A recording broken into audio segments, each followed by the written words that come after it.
Okay, you guys can hear me? Or not?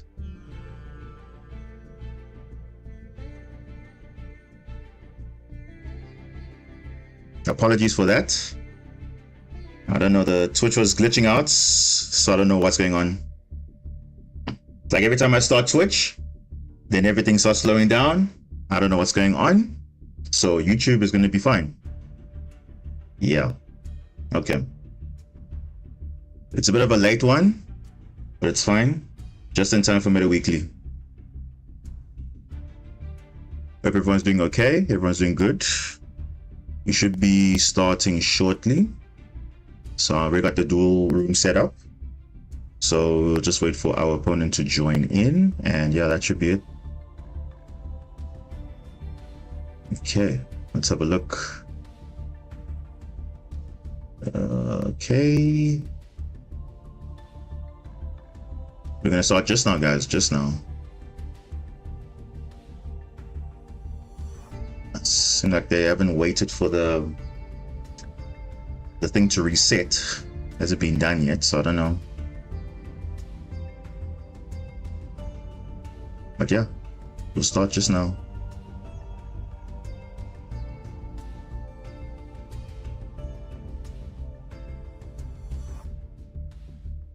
Could you watch a replay of Meta Weekly? Yeah, sure.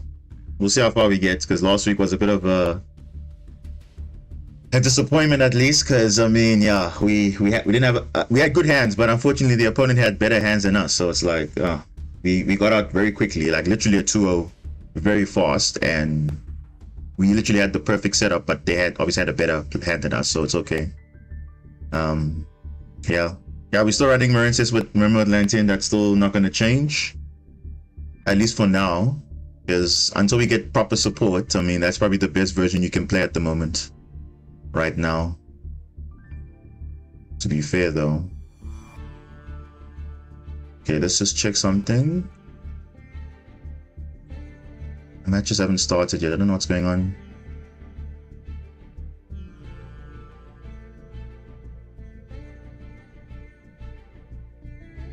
But yeah, Meta Weekly starting.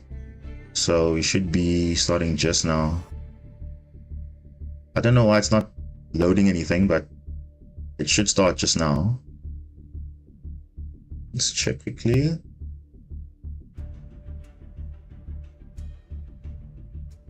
There you go.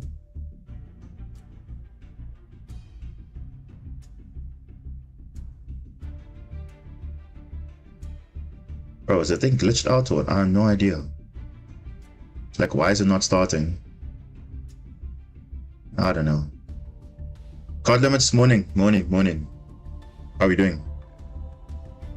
Are you guys good this weekend? I know I was a bit away for a bit, but like I did say before, you know, I've been a bit busy than usual, so yeah, traveling more often, so I don't really have time to stream as much as I used to. So it seems like only Sundays looks like the only time I can stream, it seems like, for now. Until things get better from my side, then I can stream normally. Okay, my god cards are in diamond. Oh, that's good. That's good, as long as you are fine-tuning your deck every now and then, because that's what you should be doing, not just playing the same deck all the time. You have to optimize it to the current meta. Okay, there we go.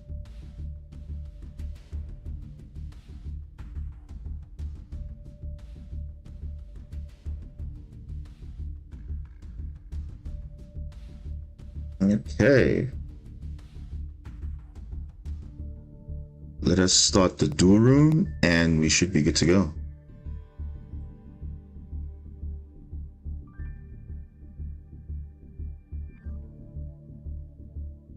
Added a Horus engine, that's good. That's good. I mean, Horus is still pretty viable in any meta, so yeah. I hit Master 1 with Mermail, congrats if you reach Master 1 with Mermail. Mermail is a very solid deck. Like I did tell you guys before, that for Malice and Raizo format, Mermail is a very good deck because it's really good into the format for both of them, so yeah. By the way, I got to try Malice, and nothing compared to Mermail Marinces, when I literally died to like 3 Malice players and maybe beat like 1 Malice player that wasn't in stack of 3. Yeah, I mean, whether you like it or not, unfortunately, it just depends how well you open. Because unlike Malice, which has pretty much a lot of consistency cards, Mermail Marensis requires a bunch of combinations, and ideally the opponent not having much. But obviously, what can you do? So, but I still think it's better than playing Pure, because Pure also doesn't play well going second, especially. So that's what it is now. So, okay. We're just waiting for this guy to join and we will start. But yeah, I don't have a really real issue with the deck, because it just depends how well you open. I always say that, because even if you're playing like the best deck, you can still open badly. And one thing I've noticed with Malice, like if you're playing pure Malice, you lose very easily to Lancia.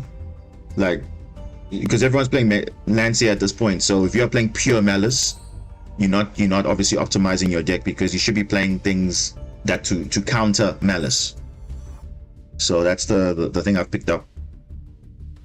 Even though you have all the consistency cards in the world, like pure Malice just loses to Lancia, so it's really tough for them if they don't have anything else to do. But obviously if they don't have any hand traps against them, it's pretty much unbeatable. So we'll see how it goes.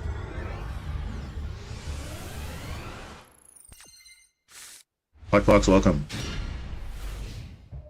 Welcome guys, thanks for joining in. It's a bit of a last minute thing, but yeah.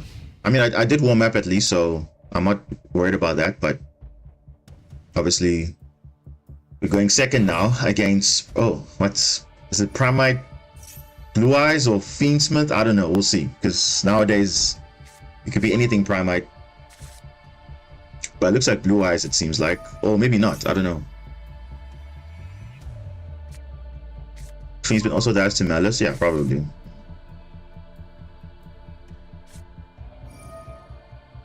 Normally it would be considered a brick if this was a going first, and actually it's not a brick because we have Call by the Grave, so it's not too bad actually. We can make it work actually, if we were going first. Okay, so it is Blue Eyes, which is actually pretty fine because we can actually manage against Blue Eyes to an extent, despite all the interruptions. Though Call by the Grave is kind of useless against him. So, yeah. It's just one of those things you have to deal with. See, it depends how well we open now going second, of course. If we open a good card going second, then we can kind of use this to our advantage at least. But yeah, they're playing Blue Eyes, so I mean, it can literally be anything. They pretty much have full combo, more or less, but the thing is, I'm not going to go too much into it, I think, because they obviously open with the Primite Barrel. But they can still do additional normal summons, so they can still set up True Light and everything, so it shouldn't be too bad. So yeah, we'll see how we do, guys. I mean,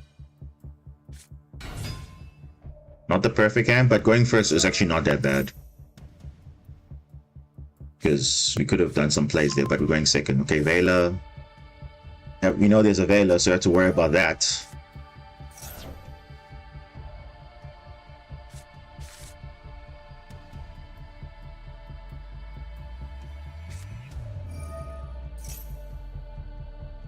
Bro, why do you do that combination? You're starting with Raw, but you cannot summon Maiden that way.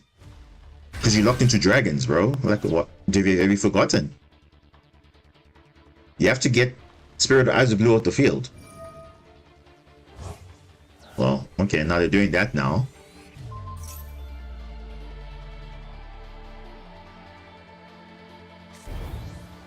Whether it's optimal or not, I don't know. But that's not the perfect sequencing, I think. Yeah, they're supposed to get Spirit Eyes Blue off the field so that they can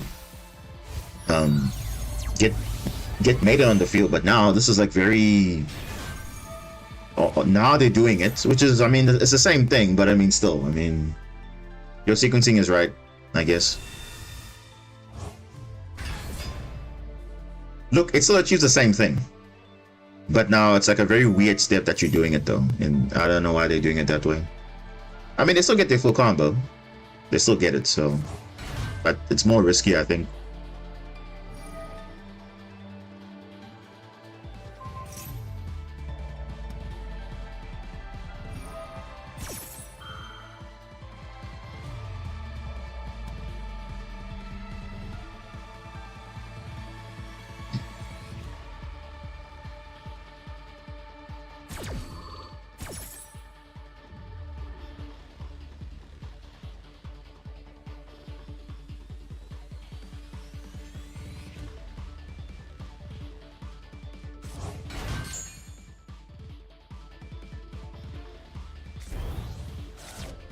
I mean, they can kind of play through it because they still haven't used True Light's effect at all. So you see, either way, they did have other options.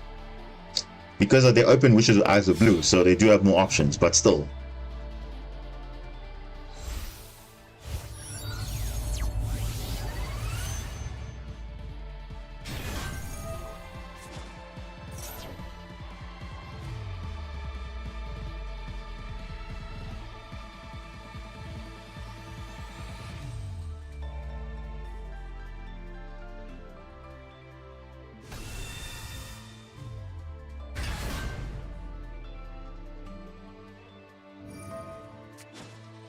Yeah, so Core is pretty much useless in this matchup now because we got Ultimate Spirit now.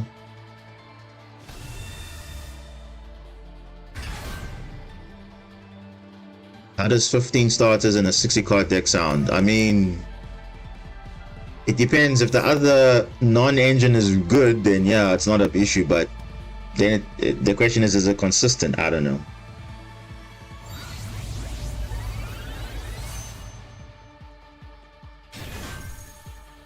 Remember, that's a quarter of your deck basically, so it's like not if you're seeing more of your non-engine, that's fine. But if you only play with one, is it premium starters? If it's not premium starters, then I don't know.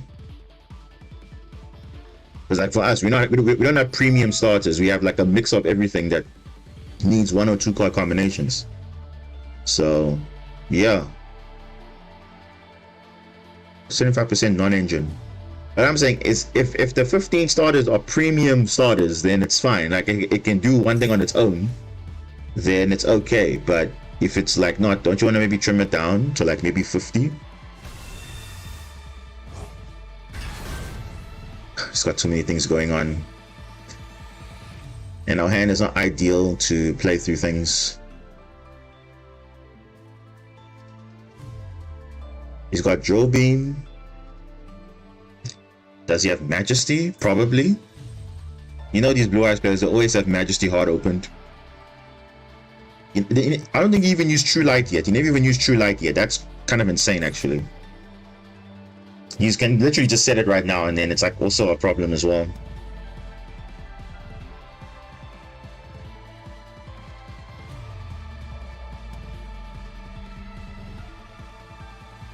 What makes something premium? So it's a starter that does, like, for example, it does a lot of things on its own. When you summon it, it does a lot of things, like either searches or summons a monster from the field, or gives you further push. Like it creates extenders or whatever. Like for example, a Bishark is a very good premium extender because you can summon it and you can search something. The Neptibus is a premium starter because it can, even if it gets hand trapped, it still does things. So it still triggers your Atlanteans at least, even though it gets negated, so it's fine. But yeah, it's Malice also 2-card starter, not necessarily, because all the except for Chessy Cat and except for Chessy Cat, every other card is a 1-card starter pretty much, because you're banishing from the from the deck, or you're summoning from the deck, which does something on field. So they all okay. Marcher, you can say it's only 2-card combo, but Duel Mouse and White Rabbit, they're 1-card starters. Oh, Dominus Impulse. Now it's a bit too late for that now. That would have been nice to have early in the duel. Like what? This is what I'm saying. Like, okay.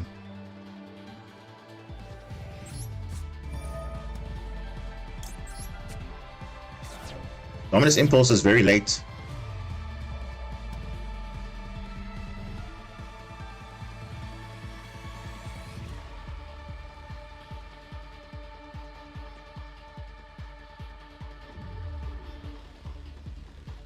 Topologic Zero Burst in Malice. I feel like, you see, Malice has a lot of 2 options. So I don't know if that's gonna help. It doesn't make them better, but I mean, it's a nice addition. But I mean, you don't really need it though. No, bro, I can't win this game.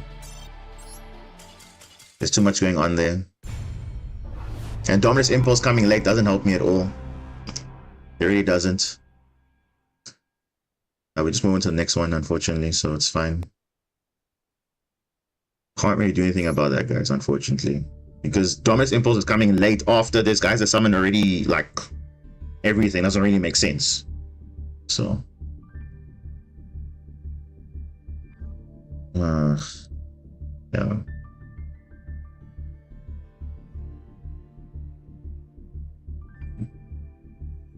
Yeah.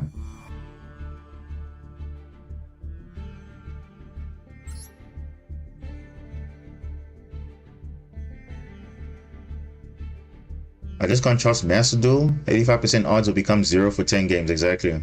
Nowadays, this Master Duel is so unreliable in terms of the shuffler. Like, you see, cards are coming late when you don't need it, and you're going first and it's going second and vice versa, so it doesn't really help you at all. Extra deck is a flex spot, so would be nice. I mean, yeah, but they have better options. That's the thing. Because compared to Zoroboros and everything else, I mean, it's not like a lot of effort to put it, but I mean, there's actually just better options. Oh my gosh, bro, are you serious? Bro, now you give me hand traps, but I'm going first. Like, what is this game, bro? Honestly, look at that. Literally just nonsense, honestly. I don't know what this is, bro. It's just so bad, dude.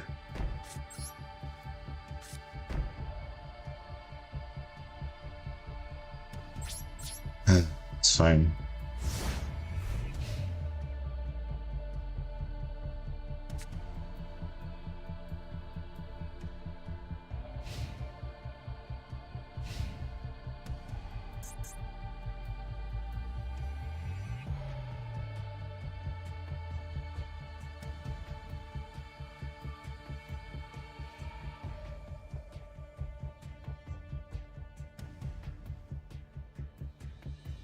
Oh, Crow, you here? How's it going? The Matasphere spell is 1 card combo, Gold Sock, Dormouse, same with White Rabbit. That's all I was saying with card limits. Those are premium starters because they at least do something. All of them do something.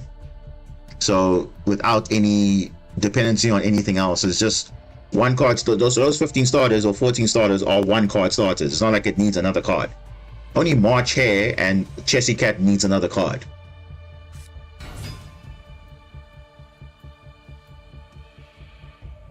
What is this? Why are you not searching?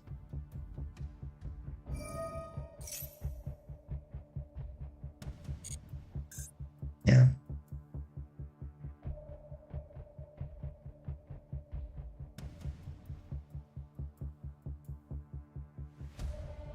If you lose Suzy Malice without your opponent having land sales because you just don't know how to use it properly. Yeah, I mean, that's basically what it is.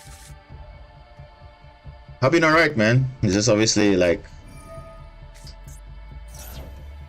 Oh no, we're gonna definitely get rid of that.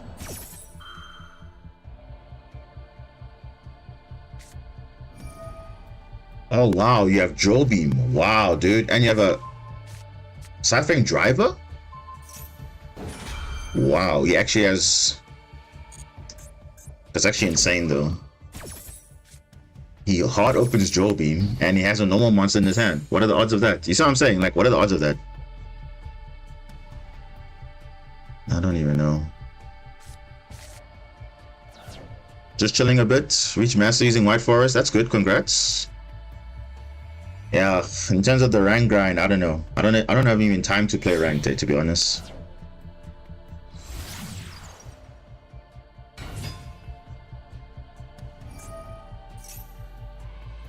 Yeah, we have to improve that, unfortunately.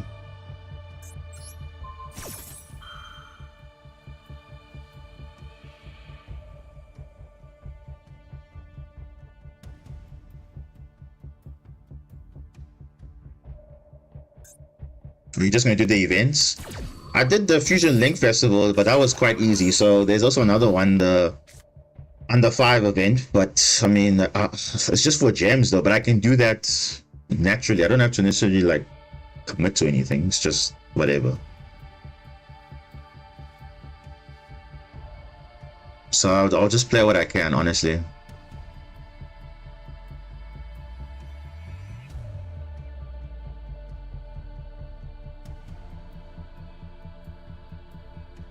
So I know he has Veiler because he searched for it.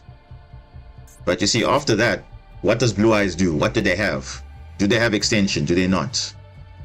He still has an opportunity to search wishes. He can still make plays. Like, the Maiden was a very good call by, but I don't know.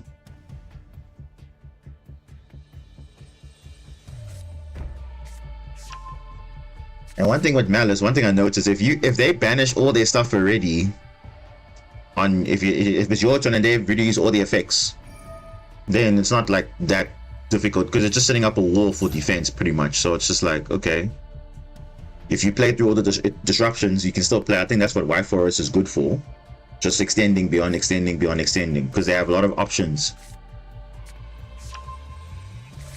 Double Veiler, okay, that's fine. We have a Nibiru, so we should be okay. Whatever they try and do.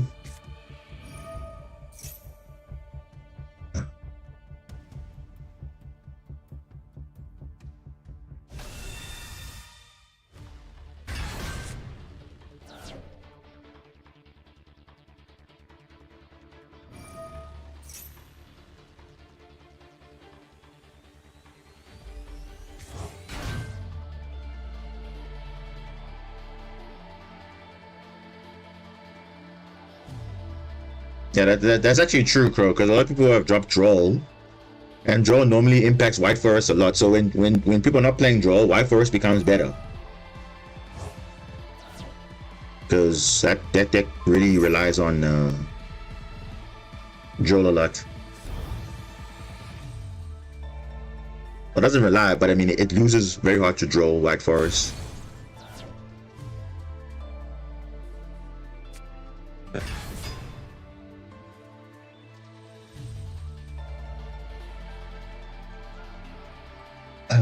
What does he have here?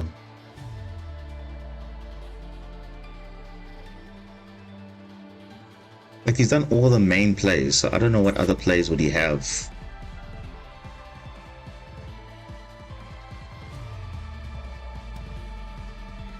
Oh, and I don't use Lancia. I mean, you don't really look, if your deck doesn't really care about it, it's fine, but it's really just for one deck, and that's why that's what I was saying, like, it's really just for one deck that hurts the most, because most decks don't really care about Lancia, so unless you banish a lot.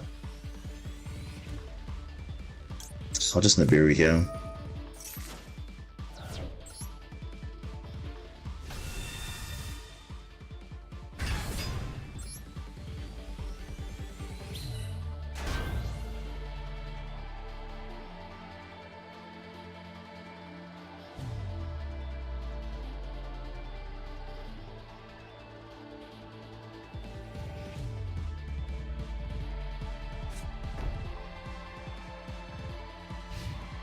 And that's it.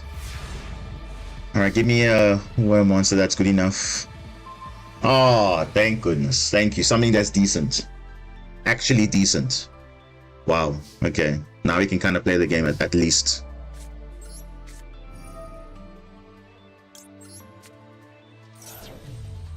If he has Maxi, I'll be like, wow. Even better. Nah, he doesn't have it. It's fine.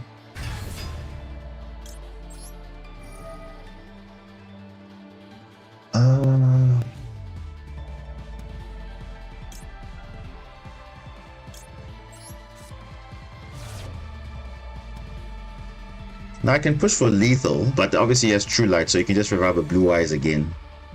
So I'll just what is this? Let me see what this is. Okay, that's one Veiler, that's fine. We knew about that, that's fine.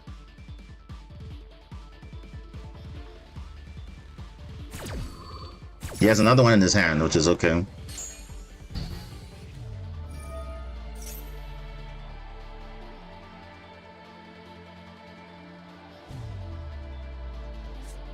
Oh, bro, of course he has Call by the Grave, dude. Of course he has. Oh my goodness. You see? Again, we're getting screwed over again, bro, because literally the opponent's getting all the nice cards that they need. Wow. We're getting screwed over again, bro. Same thing. Just like last week, we got screwed over again because the guy had all the stuff to counter. Whatever, bro.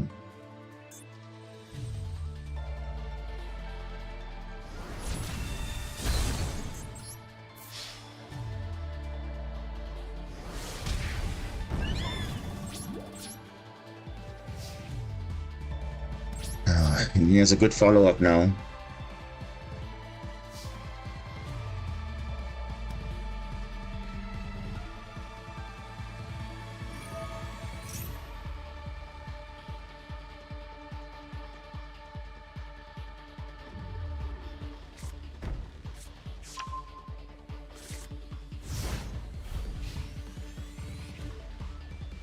Oh, bro, call by the grave, seriously? Gosh. There was a guy on my channel asking about Mauritius. I told him to come to your channel and learn from you. Yeah, I mean, if he watches the streams, that's the best place, I think. I mean, it's one thing to say, okay, here's a deck list, because as much as here's a deck list, you still have to learn how the interactions work. So you must look at my other videos on how the basic engine works and all that. But yeah, the best thing I would say is for him to, or for them to rather just attend the streams when they can attend. And yeah, because the thing is, I'm kind of hesitant on just giving people a deck list, because I feel like you have to know what the ins and outs of the deck is. Because if I say, okay, here's a deck list, you won't understand why I'm playing these cards. So it's good to see on the stream, okay, what exactly what the player is doing with the cards, instead of just explaining. Yeah, no, it's all good. It's fine. I appreciate that. So if he has time to come through to the stream, then that's also fine.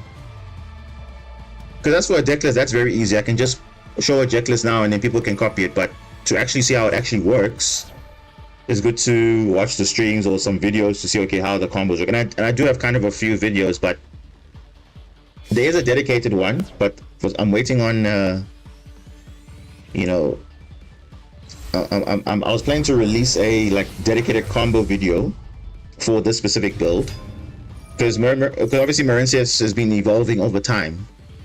So yeah, to say there's a budget version and a normal version, that depends on you what is budget and what is normal, because I've never been playing the normal deck anyway.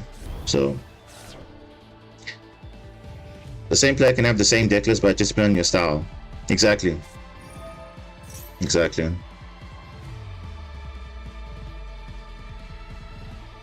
Bro, Majesty.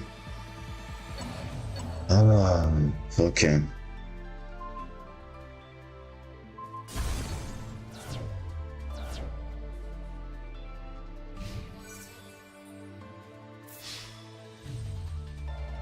He plays 2 Tyrant Dragon.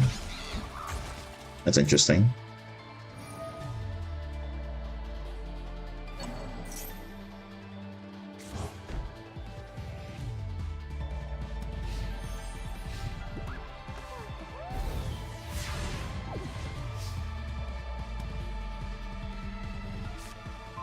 Ah, there we go. Something that's decent, actually.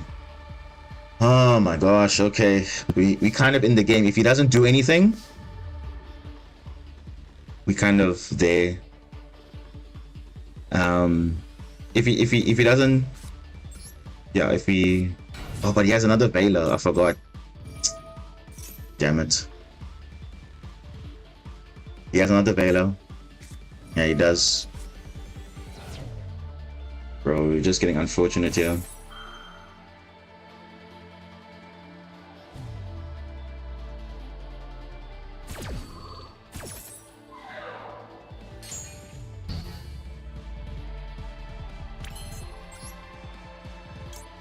I mean, we're still in it though. Let's see what we can do.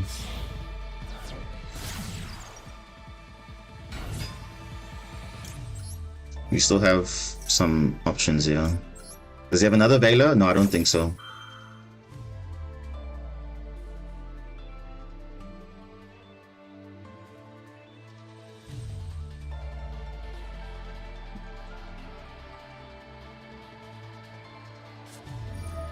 Oh, bro, Ash as well, bro. What? This guy's the luckiest player ever, bro. And oh my goodness, bro, are you kidding me, bro? Can I just not get a break here?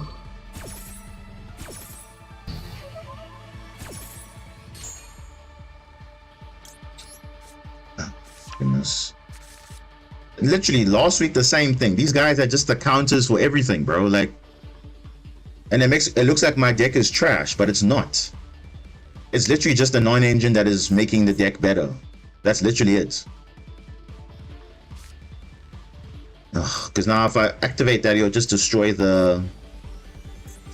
Bro, I'm under maxi, which is just like whatever. Now I have to play it. I have to play, bro. I cannot not play. But the problem is he's got the majesty. So if I summon another monster, he just pops 2 and then that's it.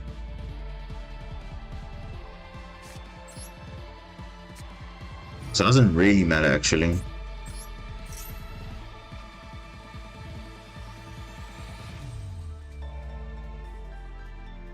Yeah, I'm screwed either way.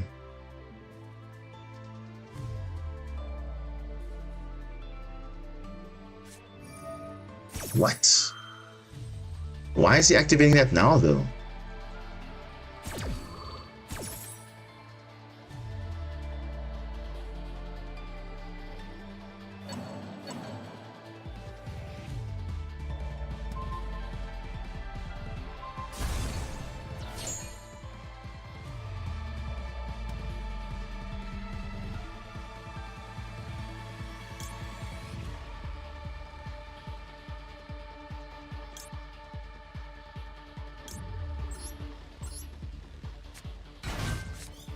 I still think it draws now, bro. It's like, ugh.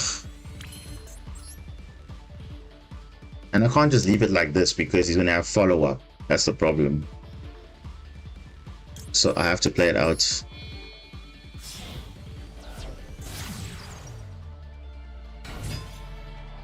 It's unfortunate, but what can I do, eh?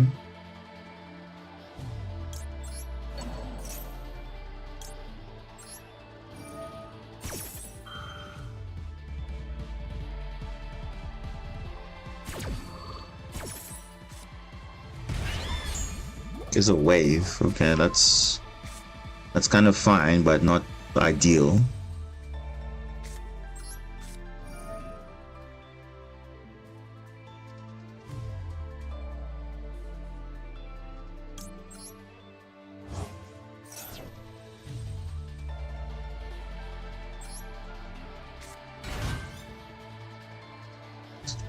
What's up? What's up?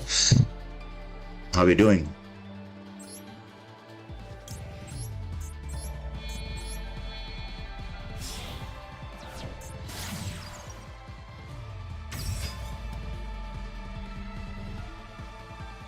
This guy, bro, is just the luckiest guy ever.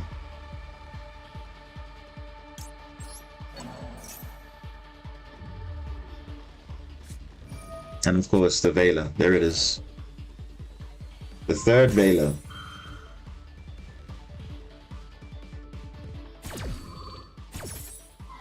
Bro, the games are the same like last week, bro. People are getting custom hands here. Literally. Getting custom hands. Game 1, I got a card that's very late. Got impulsing on my 6th draw. The guy already had a full board. I couldn't do anything about that. And in this game, I opened so bad. And I even debuted this guy, but yet he still has a custom hand in Call by the Grave, Maxi, and Ash. Like, what are the odds of that? So I literally can't do anything because, again, I've been screwed over by the algorithm again. But the shuffle is so bad in this game. Because it's always a non-engine, bro. It's not even the engine that I'm facing. It's always a non-engine. Whatever, bro.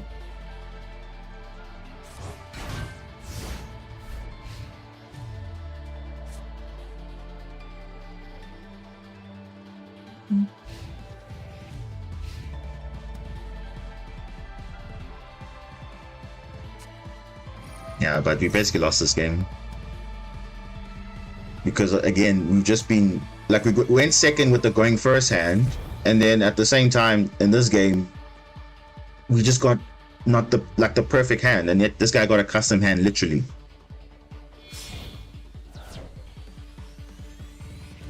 Despite having imperm, call by, even had draw beam hard open as well. I'm saying literally at the custom hand. So I can't do anything about that because that's nothing to do with skill. It's just because you have the perfect cards. So I can't do anything about that. Even though I opened a perfect card, we got Called by the Grave previous turn, and then this turn we get Maxied Ash, like, and obviously Veiler, but still. Literally custom hands, bro. So back to back 2-0s because of non-engine. Literally because of non-engine. Not even because of our deck is bad, it's just because the non-engine was the one that made the difference.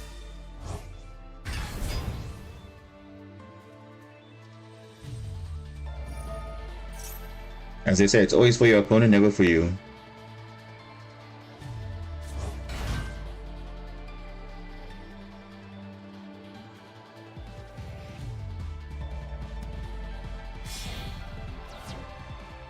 Yeah. This guy's got this game long time ago, bro. Long time.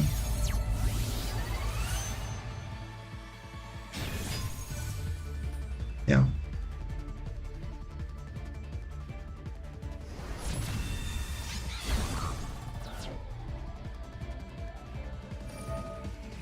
GG's, man. GG's. Nah, I'm not even about activating this. What to make a difference.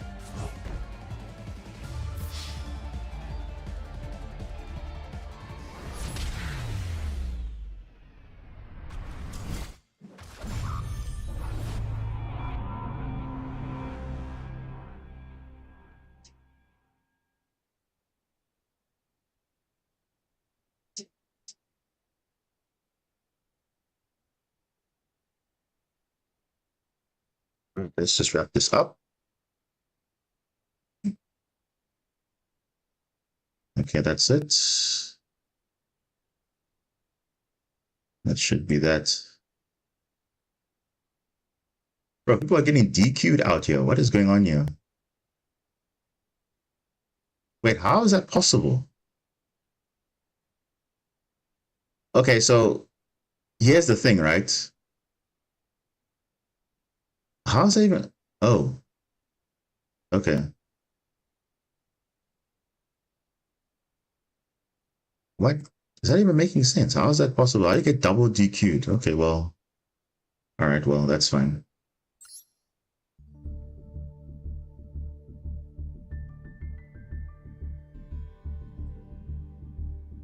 Mr. Kaz just popped in, saw this game 2 weeks ago. Gotta ask, what can take that Blue Eyes deck apart with and without a good opener hand? Bro, you just need to know what the deck does and how to deal with it, because literally a lot of decks can deal with Blue Eyes comfortably. Because remember, the only issue with Blue Eyes is that they have a lot of inherent disruption. So even though you can hand trap them to death, but they have minimum interruption because they got continuous traps, they got stuff in the graveyard, they can have searchable Veilers. So the chances are they always will have something. Even though they don't look like they're doing much, they always will have at least something. Because I literally have replays where I'm just playing the game naturally and I'm breaking the board because the deck is just inherently good that way. But in some situations it's not, because the number of disruptions versus your hand is too much. So it just depends what the board is. And that's the thing, with going second, it's always very difficult to say, okay, how to actually beat this deck, because it just depends what the matchup is and what the end board is. Because a Blue Eyes board, I've seen good end boards like that one, and I've seen worse end boards altogether. So it just depends how well they open as well, because remember, as much as they are going first and you hand trap them, if they have hand traps also like Called by the Graves or Ash Blossoms and whatever, then it's also making their kind of end board kind of decent because of the non-engine. So that's pretty much what happened now. It's just back-to-back non-engine. You know, that's just screwing me over, because I don't get non-engine when they go first, but then when I'm going first, they have all the non-engine that they need, which is kind of like whatever, you know. So yeah, because it really depends on the matchup, Mr. Kaz. I cannot say exactly definitively, okay, look, this is how you should you know, play these specific cards, because you would think, oh, like for example Malice, oh, just use Lancia, but the thing is most decks can play around it. Malice players, the good ones, can play around Lancia because they know Lancia is their main counter, so they have to do their plays in such a way that they are mindful of Lancia. So that is how it is. Alright, let's play some ranked here. Where are we? We're in Plat 1 or Plat 2. Let's see if we can rank up today. But yeah, going second is always a tricky one because it just depends how well you open. Gotcha. Feels like stopping a train with the rope. I think the RDH in the deck can stop it somewhat. The thing is, Blue Eyes, it can literally be stopped if you have, especially when you interrupt them at the right choke points. Because this is a better going. Like, look at that. 2 duels ago, we couldn't even get this hand. Now all of a sudden, now we get this perfect hand for going second. Oh, goodness, bro. Like, wow.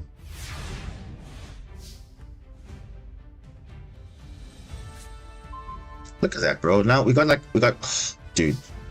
What are the odds?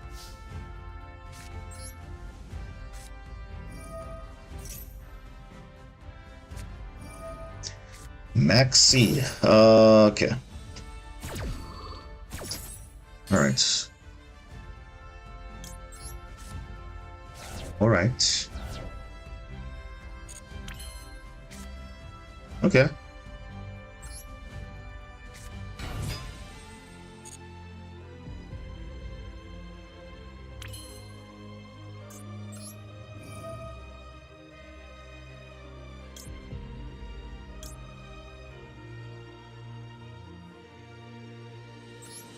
Yeah, it's fine.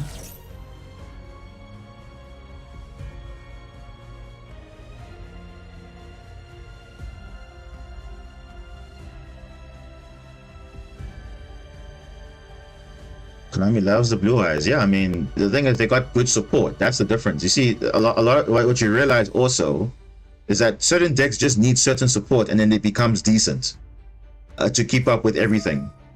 But unfortunately, nowadays, most decks can't keep up because the support is not there. So I think with Blue Eyes, they did a good job of making sure that, okay, it's relevant support, and it's also pretty decent in all metas, pretty much. That's how I would say it is what happened there with that.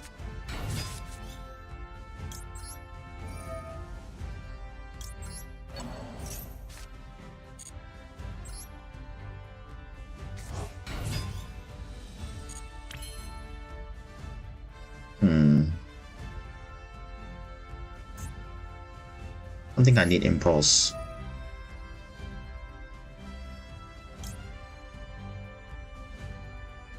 Nah, I don't think I'll need Impulse.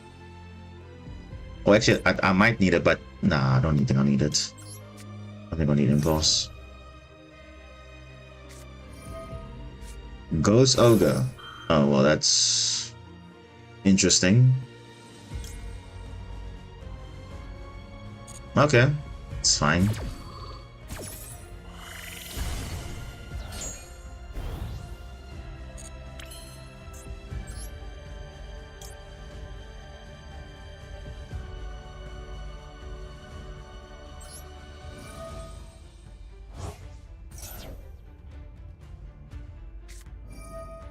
Bro, you got Ash. Bro, what do you have, dude? You just got stuff? Ugh, okay, well... Okay, well, let's do it this way. Let's play around Nibiru.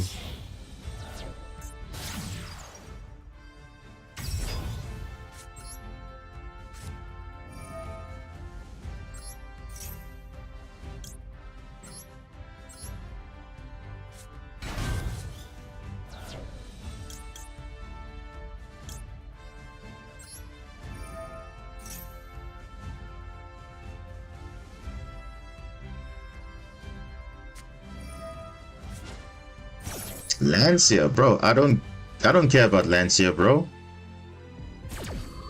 Oh, okay. Whatever. It's fine. Literally, I don't care about Lancia. Literally don't care about it. Literally don't care about it, but okay.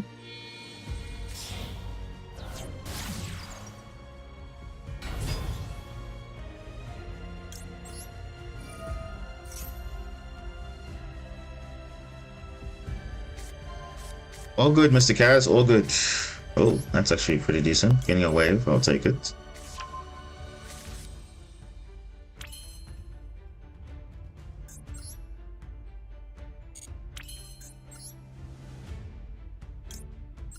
Yeah, I mean, I think this is... Let's just do minimal.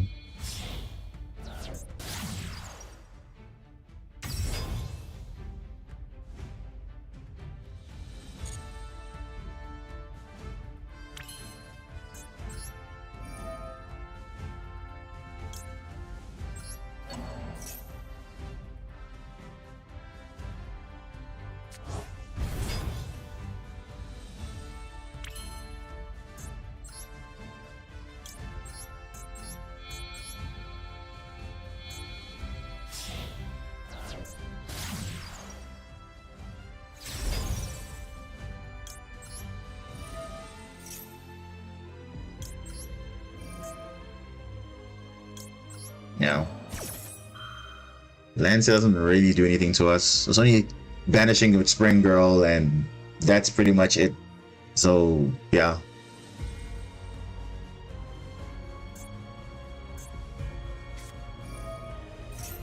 Alright, nice try. Nice try, opponent with the Nibiru. Nice try. Yeah, nice try.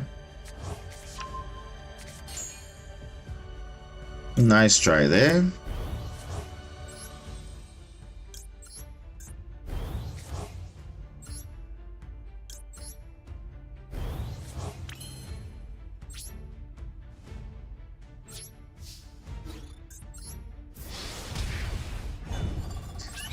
He probably has evenly. Oh, he doesn't. Okay.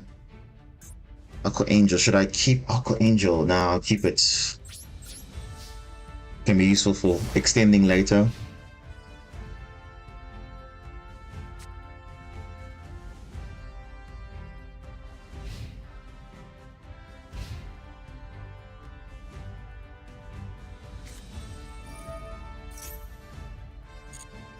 At level 4 lower. Is this Heroes or Memento? What is this though?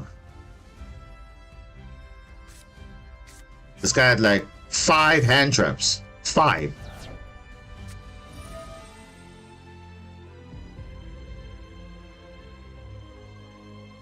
He had 5 different hand traps. 5.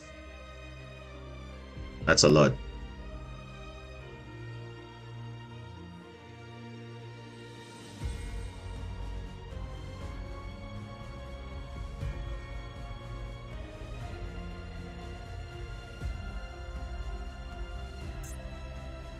A few generic cards that are good against Blue Eyes, Nibiru. Yeah, Nib is, yeah, it's kind of decent. Olga, obviously for True Light. Ash Blossom, Droll, but the thing, you see, but Crow, you must remember, always it depends how good they open as well. Because yes, those are definitive ones, but sometimes they can still play through all of that because they're open so well. So it just depends what happens. Because like you say, in my game, I was unfortunate that the call bar on the maiden got negated because the dad Drill Beam. So I couldn't do anything about that. You know? So yeah.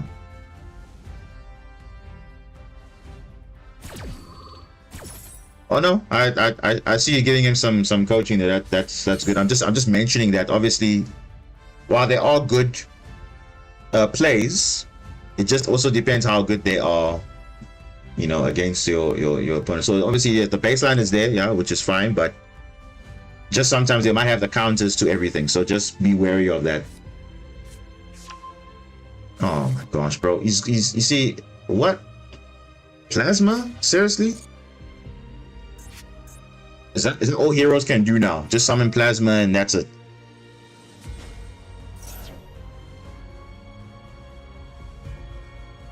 You can negate this actually. But the thing is, I don't want to negate that because he has polymerization. That's the thing. So I don't want to negate that though.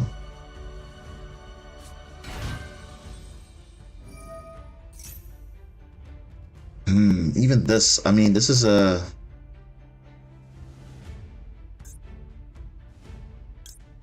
Yeah, I'm gonna just negate that. He could have mass change as well. Did I just negate that? Of course. What did I just say? He has mass change. What did I just say? What did I just say? No. I have to negate mass change. Just so that the thing can go through.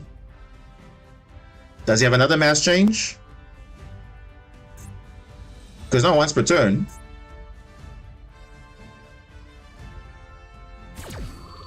Yeah.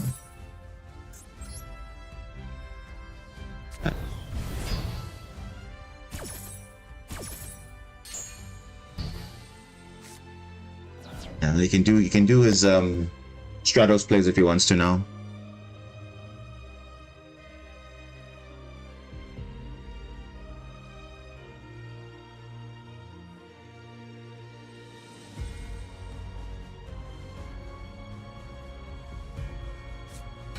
Yeah, those are mainly URs, most of them. Yeah. So, but I would say, Mr. Kaz, you must obviously focus on getting your core deck list first before you worry about staple cards. Because remember, staple cards you can get over time, but your core, it might be expensive later on if you don't invest in it now. So, I would focus on getting your core deck first, your main deck, your extra deck. Then your staple cards like these ones, the Call by the Graves and the Burus, that can go a long way. There's also structure deck, or not structure deck, but there's like value bundles that you can also get from the bundles in the store. But you need gems, so I would still focus on prioritizing your core deck list, and then you can get to those bundles later. Same with Vela, Ogre, Ash Blossom, Nibiru. You get one of. But you get also packs additionally, so I would still prioritize getting your core deck list first, and then you move on to getting your staple cards. Yeah, nice try. I can literally spin you back, so it doesn't make a difference. Oh, okay, of course, you'll use that for DPE now.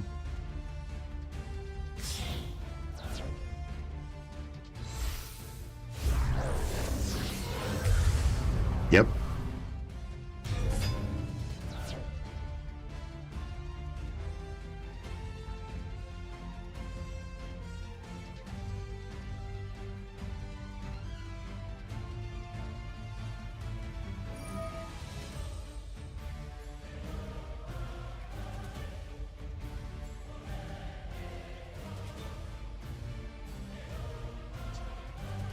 I mean, true. But he has to have the gems for it, though. That's the thing. If he has gems to craft in it, that's fine. So I think that's also a good thing as well. Okay, so let's read this card carefully. You can banish this card. Where is it? This one. Yeah. You can set super polymerization, but you can only fusion summon. You can only fusion summon monsters that are summoned with dark fusion only. So, yeah.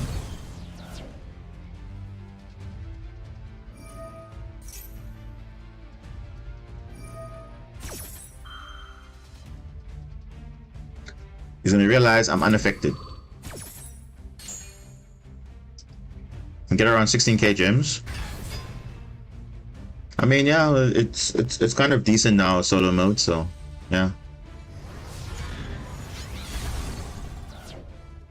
Oh my gosh, bro! Now I have to play with the floodgates.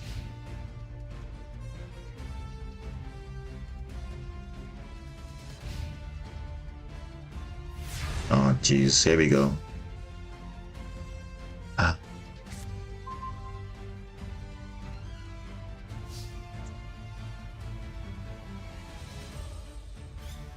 Unfortunately, we have to get rid of this plasma because it's just going to be a problem now for us.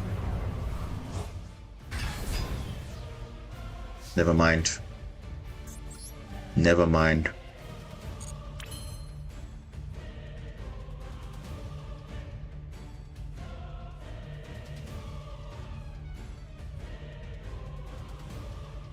Okay, so I already have all the bundles already, so that's like not bad.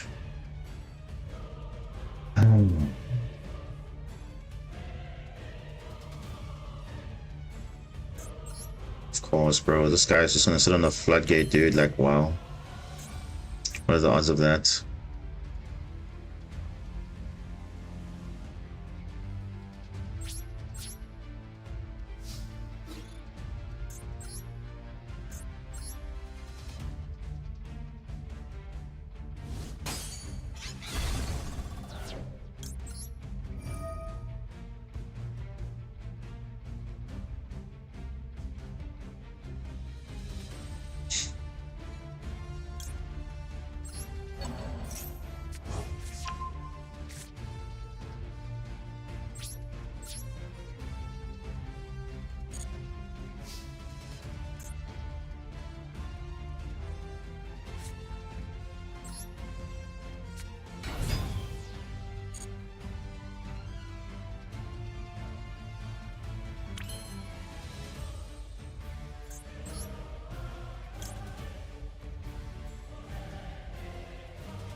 It's not the thing. How am I gonna deal with this now?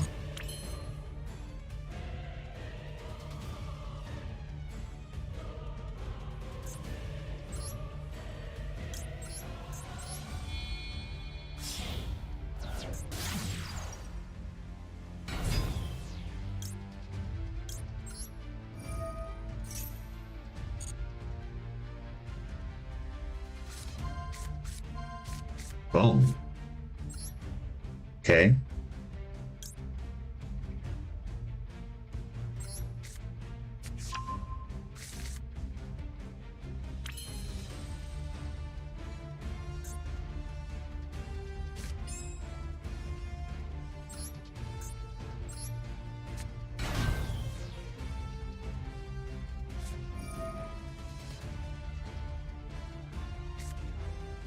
Oh, you had Nibiru. Oh, okay.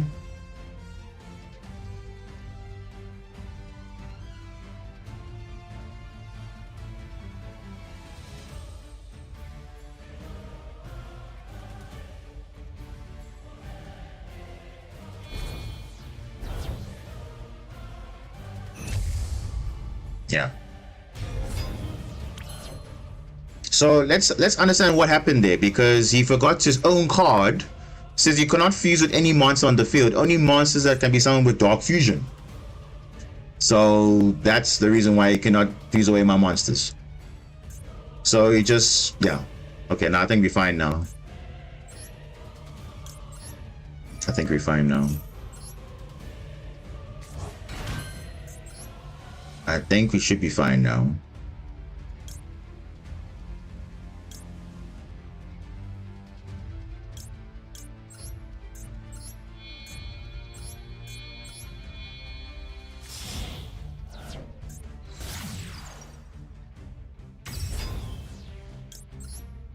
Let's see what the other card is in his hand.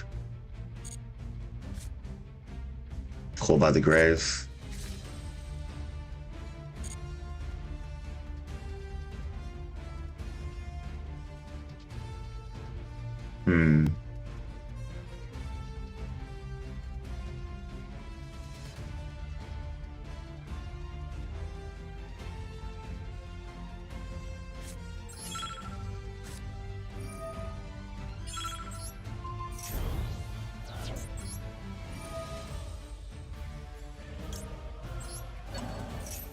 I think I'm banishing that card. Yeah, I think I'm gonna do that. I think I'm gonna do that. Yep.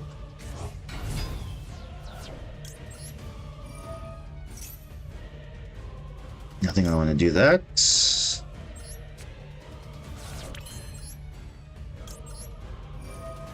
Even though I've got 46 seconds left, I have to make do with it, so. let's see.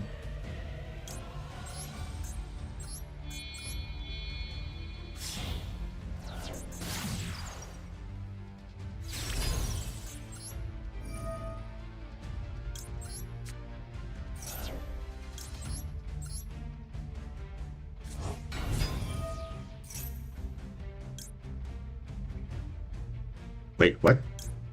Oh.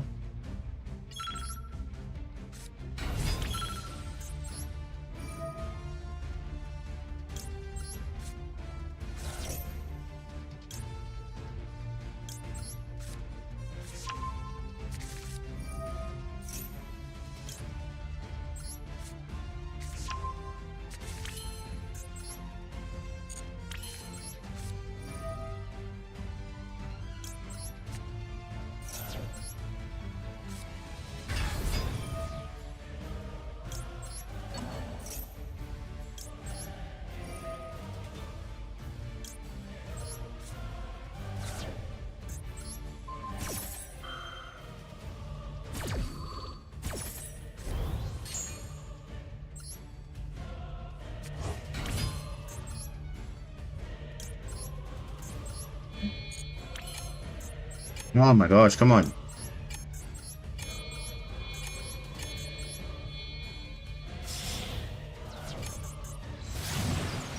Bro, where's my time going?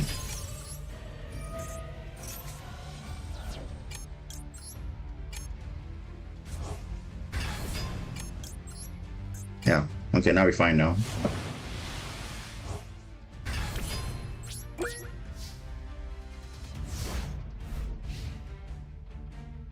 We're literally fine because we have a shrine, so that's kind of our disruption there. Yeah, and also use this as well. Let's banish link 4.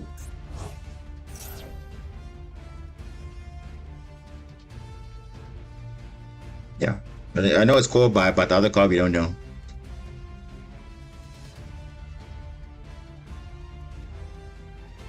Yeah, it's fine. Ah, live stage. Okay, that's fine. Not really irrelevant, but fine. Okay, we have to wait for a perfect time to use the Abyss Shrine. Okay, like that.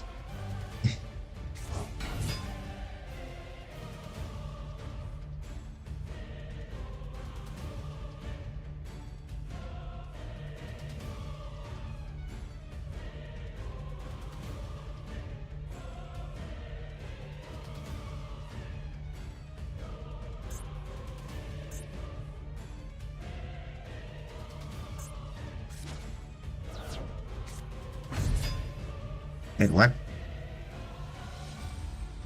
Can banish this card. Okay.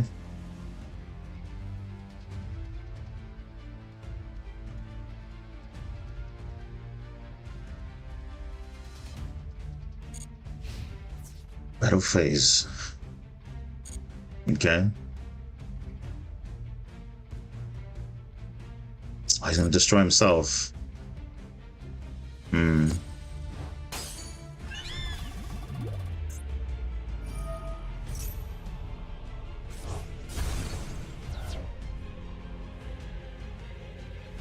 Oh.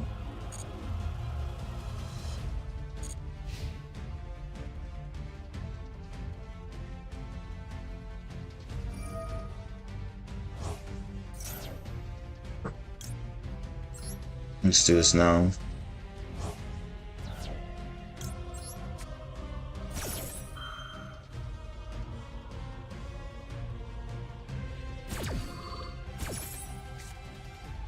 How bad is that true?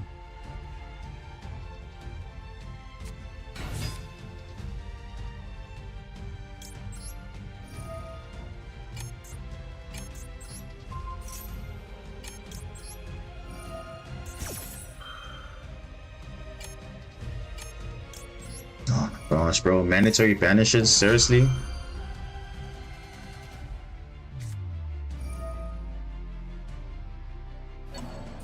Yeah, the core bio, that's fine. It's fine.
I'm gonna go Neo slow now, probably.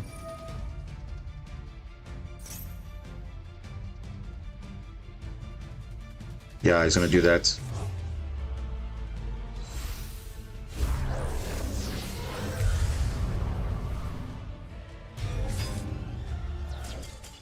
Ran out of time.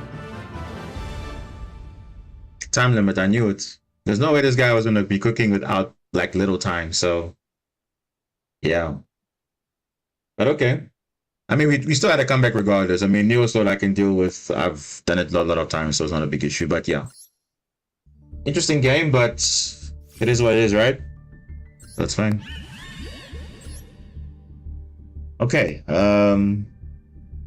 Let me grab water quickly and then we'll check what's happening with replays. I think Time Tree wanted to do a replay, I think. So we can get that ready, I think. Make sure it's public so that I can look at it.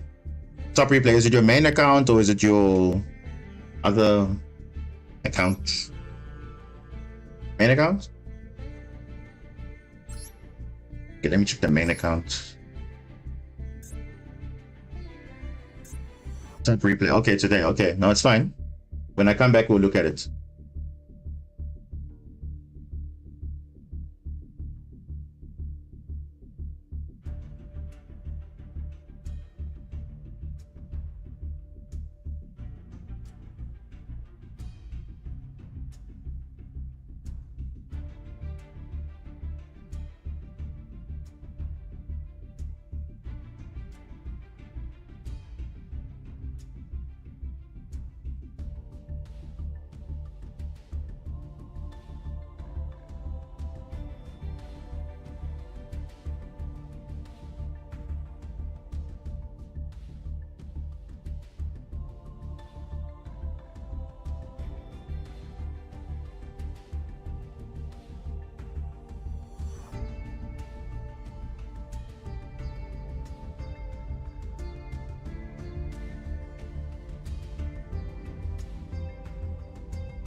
All right, we're back.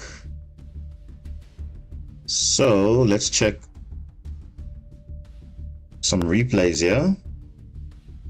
You have a fun replay using Makanko Fiendsmith. If you want to check that out against a full Snake Eyes board before last bandness. Okay, that's still good to watch. Haven't seen a lot of Snake Eyes actually, so yeah, it's good to see some good old Snake Eyes. So yeah, we can look at that. Just get your replay ready. I'll look at it after this one. So let's see the deck we're playing. We're playing Mermo Morenses, of course. And the opponent is playing Branded with some stuff.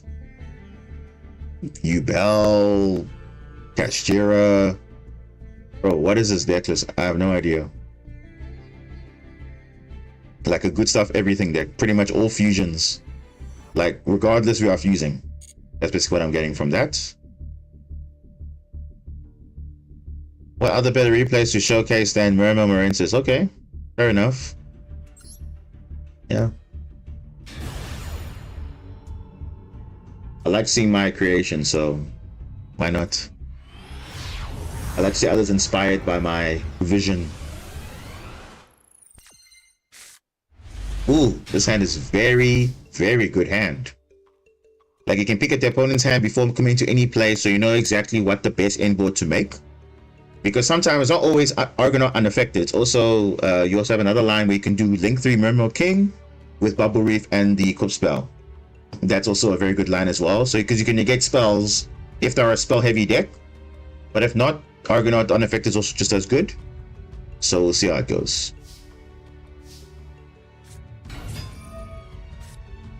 Okay.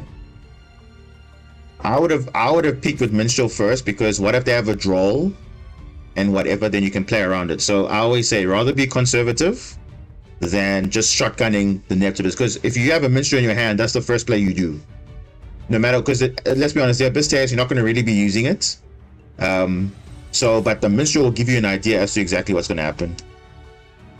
Now the attack goes on, and they had a maxi, but at least you know that it's there, right? So then you know, okay, Neptibus, send Abyss Shrine, add a Neptibus. It's better than nothing.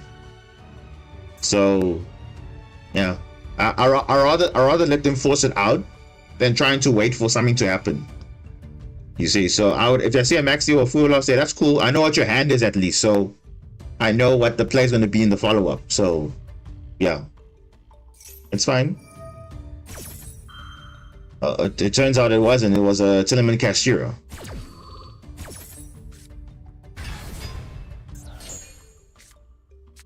Okay, it's fine.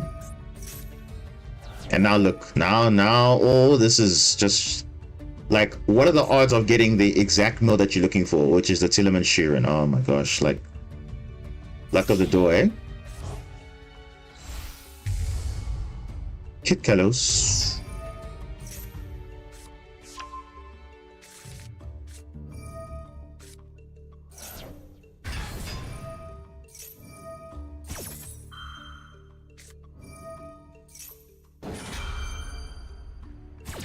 Okay.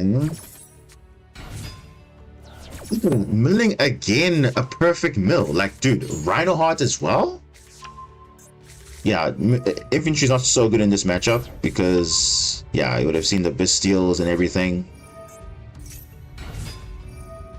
So the nice thing about, you see what I said, the Minstrel play was better because they would have done all their plays, and then afterwards you can just do your normal stuff, because now your stuff's gonna get spun back or whatever. If you had an empty field, you know what was gonna happen. So it's like, okay, you see that Tillerman Castira? Oh, okay, I'm gonna shotgun it, and then they do all their plays, whatever, and then you know what you know what you're playing into pretty much. So that's why I think Minstrel was kind of the better play first, because even if they had a maxi, you know what they have in their hand already. So it's like, okay, cool, I know what you have in your hand, so I can play around it. The last time I saw you didn't go Minstrel first because you didn't want them to trigger maxi. I didn't know they had maxi. I didn't know, because I remember I had to search Minstrel in my hand, if I remember correctly. Because if I have Minstrel in my hand first, I'm gonna shotgun it. But obviously, if I have to search Minstrel, then that's a bit different. But in this case, you had Minstrel, so I would have just shotgunned it first. Because that's why I know, okay, if you're gonna shotgun maxi afterwards, then I do the safer play of going Abyss Shrine, adding infantry past turn. But yeah, that's just, unless that duel was specific, I'm not sure, but yeah.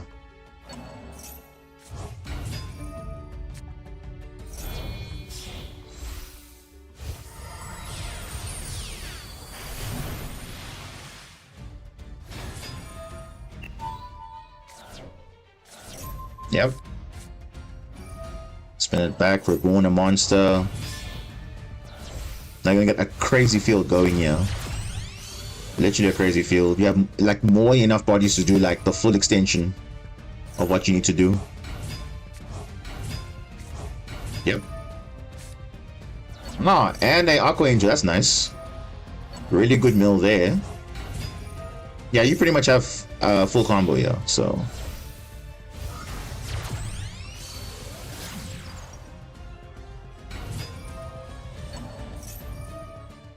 I mean, to be fair though, it didn't really matter in the end, but yeah.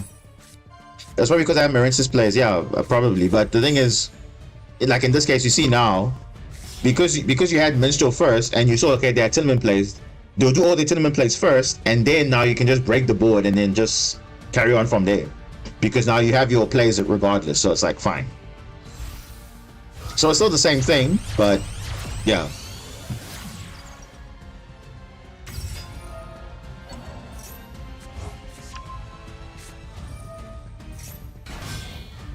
Yeah, you literally have full combo, yeah.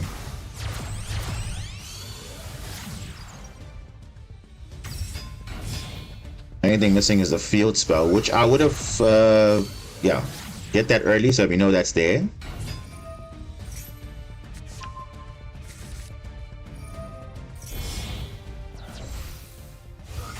What is that, Link 3? What is that? Oh, Marbled Rock, okay.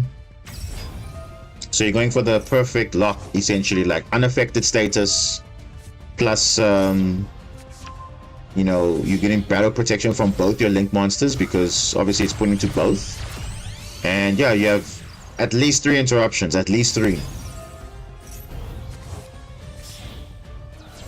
Wait, what? I mean, I would have just kept it like that, but that's also fine too. Because you would have seen your hand from Minstrel and you knew what they were having, so I would have just kept it like that because Marbled Rock actually is a good thing, so.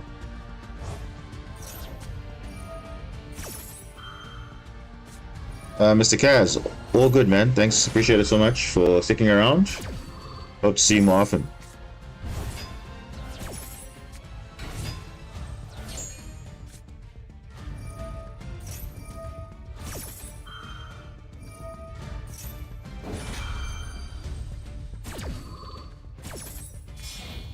Yeah, drawing Korba is kind of unfortunate here, but you're unaffected, so it should be fine.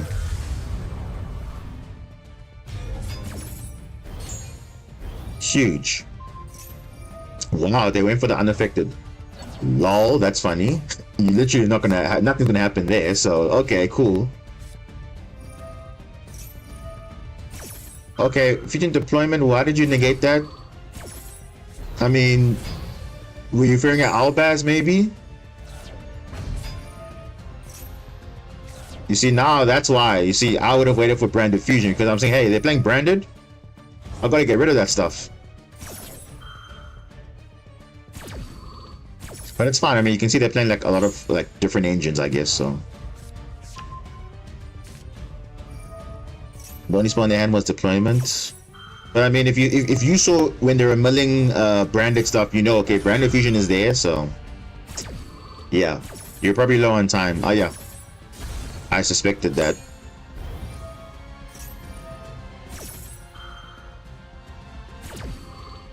Yeah, at this point you're chilling because yeah. Yeah, but now you see Branded Fusion resolving, and that's what you don't want to see because yeah, it's kind of scary if it resolves. But you do have Mirror's Wave. But now you see you have another problem. Yeah. Well, okay, you kind of fixed it now, so they can't fuse your monsters away, which is fine. But as I said, I wouldn't play into those type of things. I would rather just play it safe and say, hey, your Branded Fusion is there, I'm gonna wait for that. So, yeah, it's fine.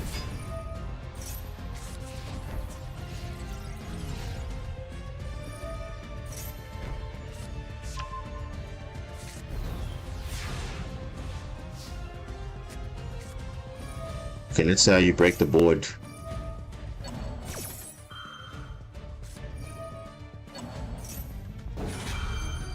Okay, now you should have waited for that because you see now the Dragon Lord is gonna come in now. Oh no! Not the Dragon Lord. Sanctifier. Okay. Now the monster's gonna get huge now.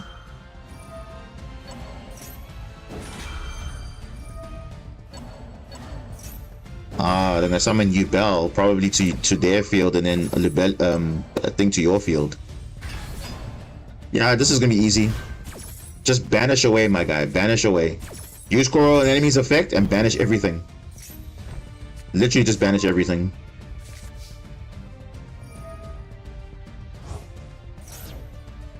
Oh wow, Maxi's coming in now. But yeah, just use Core and enemy's effect, banish the field, you have GG. Right there. Yeah, Maxi, that's alright, that's fine. Yeah, they've used all the effects, so all you have to do is just go into Zelantis and it's pretty much GG. And you can use the Bistio they gave to you anyway. So, yeah.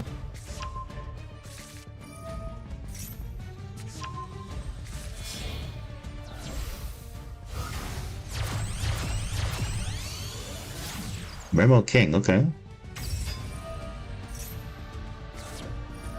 Not really relevant here, but I mean, it's fine.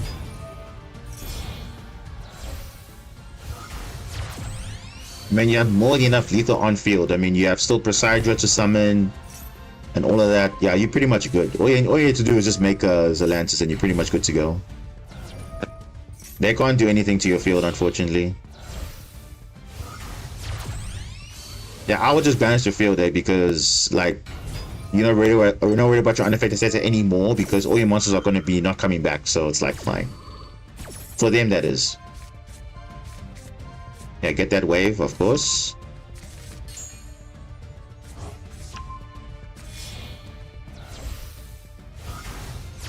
Yeah, this is getting easy.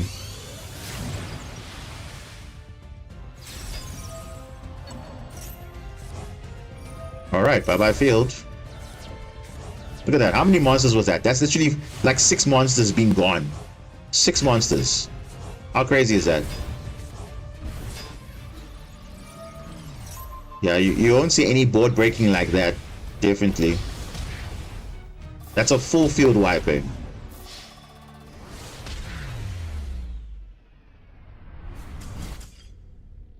Yeah. I like that replay. It's a nice replay. Just destroying your opponent. And that was with my Presidra being used in turn 1 as well. Yes, exactly. So that's what I'm saying. Like, in that situation there, your Dragonlord became your first kind of board breaker, and then your Zelantis is your second board breaker. So you have more options now to break the board. So it's a really good replay, showcasing both. Because you see now, even what they did all that plays, it's still the same thing. It's really good to use Zelantis still because it's still quite powerful as a disruption to break in the book. Because look at that, you had a full field. Malice can't break a field like that. Like no deck can break a field like Zelantis can do. I'm sorry, I've not seen anything better than that, and that's just facts. And the fact that only your monsters come back because your waterlock makes it even more broken as well. So yeah, if people are doubting Zelantis, that's a good replay to watch there. So thank you for that time tree. Who's the next one? Crow. Crow. Let's have a look. No, where are you? Where are you? Wait, I don't have you as a friend. How's that possible? That's impossible. Hold on. Let me see here. Oh, there you are. Malice. Let's see. You said the bottom replay. Makonko. This is White Forest. Oh, here. Okay, let's have a look. Yeah, this is Makonko pretty much. I mean, yeah, it's a standard Makonko list with a bit of Fiendsmith in there. And I believe this was before Lacrima came out and Namde, right? This was like first support of Fiendsmith. Without Lacrima and Namde. I'm saying Mermail is more efficient for board breaking. It's like the best tool for board breaking. Like Mermail has a very good engine in that. Marincess can break a board, but it requires a very simplified board state. But it's not naturally in engine breaking boards. Mermail in engine is breaking boards. So even now in a format of Malice and soon to be Ryziel as well, it's very good in the format. Like they don't care about those decks because they can just play right through things. So okay, let's have a look. And this is OG Snake Eyes before Snake Eye Oak was banned. So yeah, this pretty much at that time was the best deck. And remember, this is without Lacrima as well. So this is like, was still pretty broken. Even without those cards. Let's see how this went.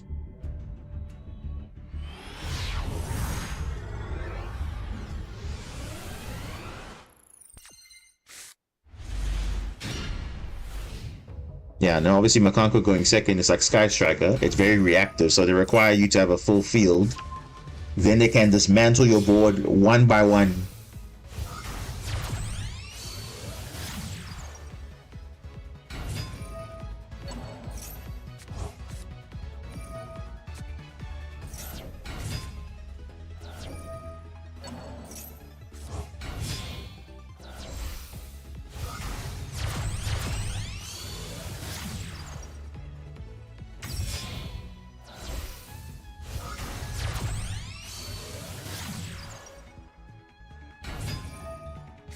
Yeah, this is standard Snake Eye combo. I mean, obviously without Lacrima at the time, but I mean, you can see even without it was still pretty broken. Let's get to the good part where we break the board. That's where Fiendsmith comes out. I must go first. I have the part to defend, and it's useful certain ways to go. If I go second too, yeah. I mean, because Fiendsmith is like, obviously it's a good way to bait out hand traps and stuff because it's like so good. And obviously as a mean is also there as well. I mean, just look how generic this board is. I mean, look at that. I mean, Snake Eyes, as much as it can do so many things, I mean, look at this. This is crazy, man. Like, there's literally no... The only Snake Eye card is this one. But everything else is just generic, bro. I'm like, ugh, okay. Yeah. That's how kind of crazy it is. And I've been saying, if decks don't have restrictions like that, then obviously they have a lot of toolboxes, and then it's like, what do you expect? Of course, going to be the best deck, of course. Ooh, uh-oh, okay. Lava Golem was a good top deck, though. To be fair, was a good top deck. Let's see.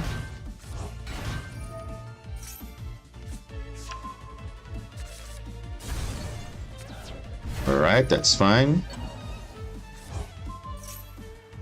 Saying Lava Golem, Snatch Steal, Steal Appaloosa. Yeah, that's perfect. There we go. Board is broken. Just like that. Oh, that's kind of that's kind of disgusting though, because you can literally do this again. Oh my goodness. Wow. Huli was really bad, but I made it work. Hey, it's fine. It's okay. I mean, you basically broke the board, so not bad.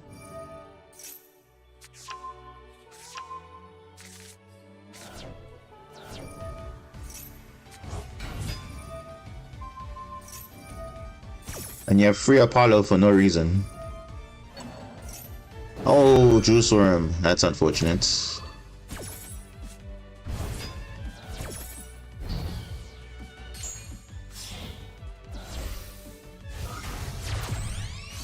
Let's see how you're gonna continue this board.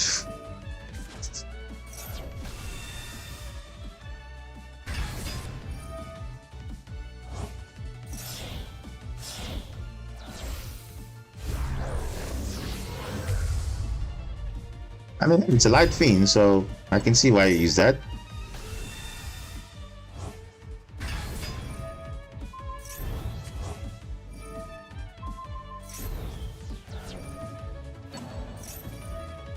Yeah, negate that, of course. Yes.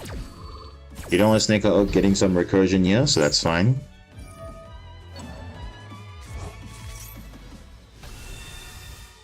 Yeah, got your Ingera back. So using Apollo for SP now. Probably banishing the Jewel Swarm, yep.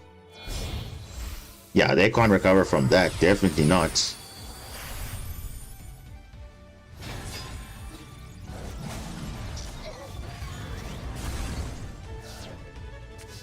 I mean, hey, not bad, eh? I mean, considering they had pretty much like 9 interruptions, you just dealt with it like with a few cards. But yeah, they can't recover from this. Let's see how they do though.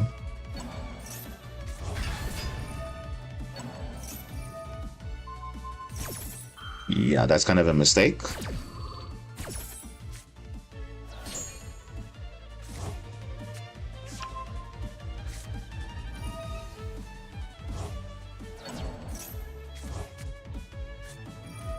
Oh, Fiendsmith. There we go. Now the Snake Eye part was done, and now they're gonna go Fiendsmith again. Yeah, just you're obviously gonna negate that, obviously.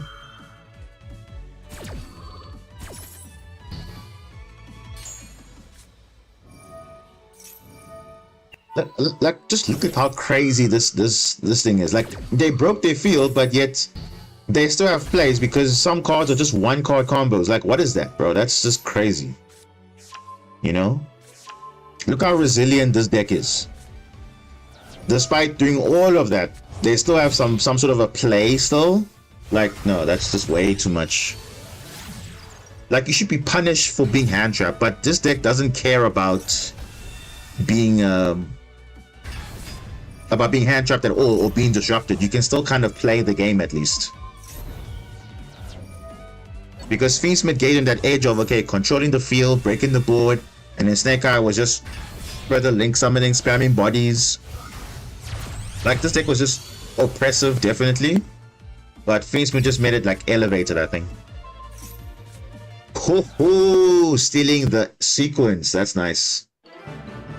But I mean, look at that. If you didn't have the trap, they would have just carried on making plays. They would have shuffled back their resources. They would have done a lot of things. That's why I don't know. I still think Snake Eye is it was just a mistake, honestly. Like, really, it just was. I don't know who thought that this was going to be a good deck, but nah, it's not. It wasn't fun at all playing against it. But yeah, good replay, bro, nice. And obviously you can see I have White Forest gameplay here, so if you want to check out some White Forest gameplay, definitely check out Scarecrow's channel. He got master with it, so he definitely knows what he's doing in White Forest. And he said even in the Malice format without Lancia, which is pretty impressive. So yeah, no more Fiendsmith fusions, and you got no more ways to get Snake Eye monsters back. Yeah, but remember at that time there was no Rextreme Day and Num Day, so if you had that in this play, I think we would have got some follow up, and obviously Lacrima, Crimson Tears. So just imagine if that came up with the Snake Eye stuff at the time. I think it would have been tier 0 instantly, definitely. But yeah, thanks for the replay, and yeah, like I said, check out his channel. He's definitely doing wonders there, so definitely check it out and consider subscribing to him. He's very good YouTuber, very good Yu-Gi-Oh player. So yeah, White Forest, if you want to learn White Forest, go check him out. And yeah, thank you for the replay. Thank you Time Tree as well for the replay. If you guys also have replays, send them through. We'll look at them. Okay, I think we can do one more game, and then we're gonna call it a day, because yeah, I'm not gonna be streaming for too long, so we'll see what we can do.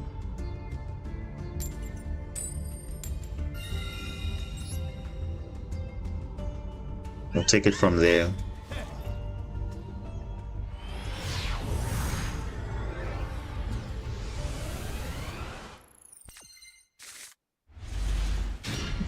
Oh, look at this. Now I'm getting hands which are great. Like, look at that. Okay, like you see now in this case, you see Shotgun Maxi. So I didn't have to even look at his hand or whatever, but yeah. Okay, so I got infantry already, so it's like kind of not bad. He's got other things as well. Bro, what does he have? Since I have infantry already, I can send a Vishrine straight away. And then if he negates it, it's fine. Literally fine.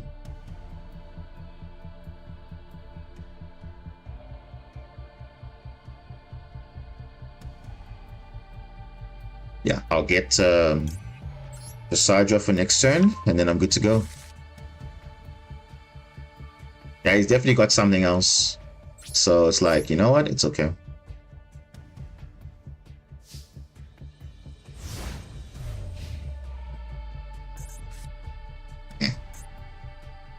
All right, let's see.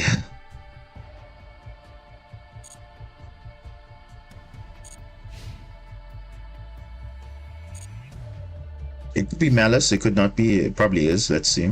Maybe it's Malice, maybe it's not. Oh, Kashira. Oh, that's rough.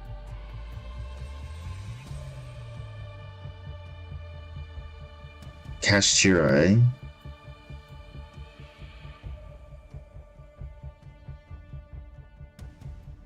Yeah, I'm gonna wait. I'm gonna wait for that. If whatever he searches will know whether he's playing pure cash or he's playing an engine. Yeah, he's just playing an engine. So you see, there's no point shotgunning that because that's just baiting out hand traps. So do not, or disruptions. He's probably playing Malice, I'm sure.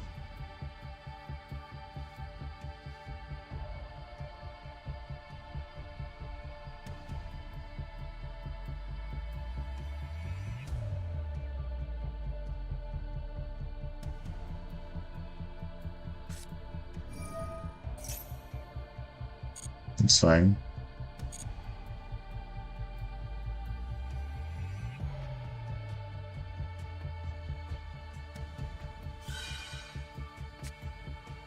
Wait, what? Isn't what? Oh.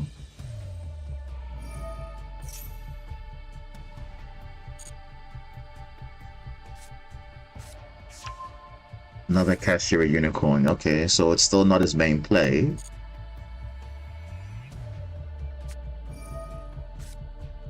Beansmith now. Okay. Jeez. All right.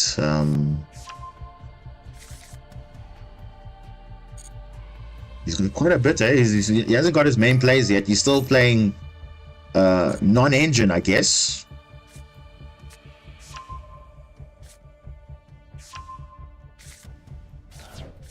Wow.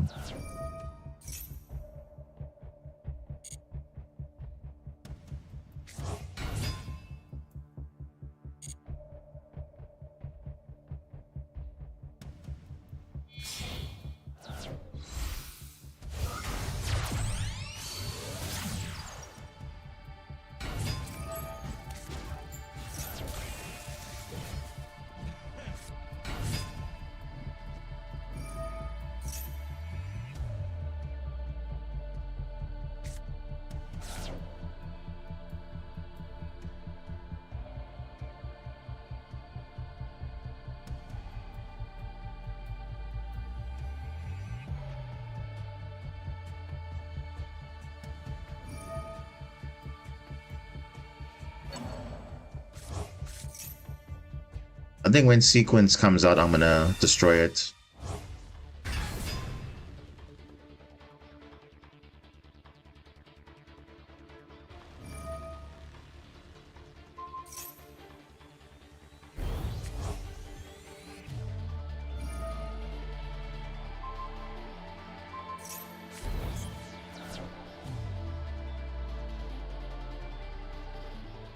I mean, it's not lethal now, so...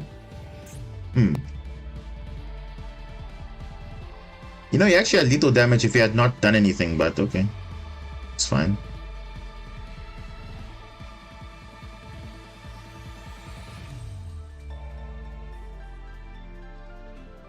And you normal summoned already, so... Quite interesting.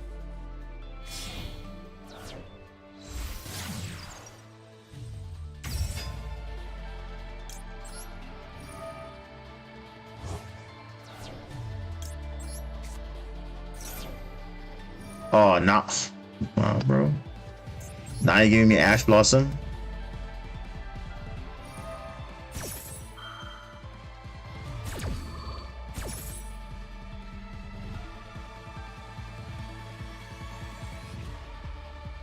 Let's see what he'll banish. Probably Dragon Lord, which is fine.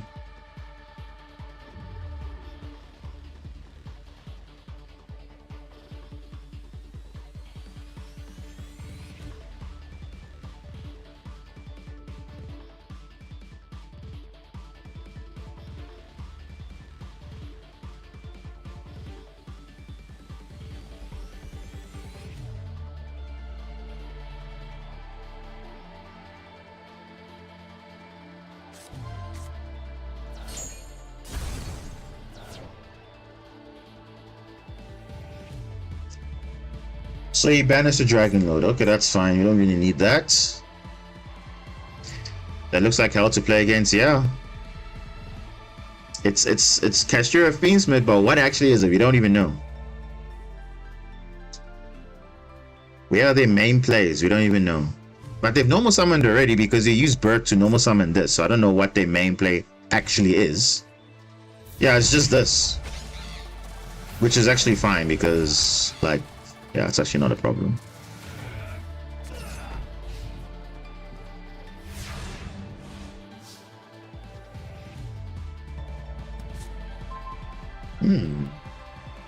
Yeah, no, I think we should be fine. We should be fine. I don't know what this is, but it's probably Imperm or something, but yeah. We have plays. Even without Dragon Lord, we can literally just push the field and do something. Let's start with this.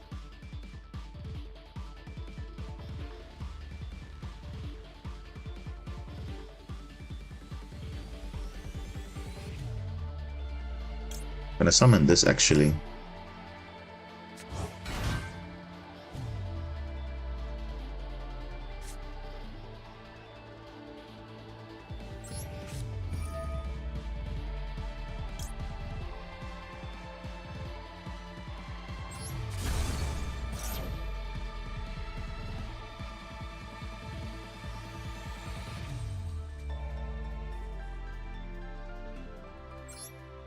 Yeah.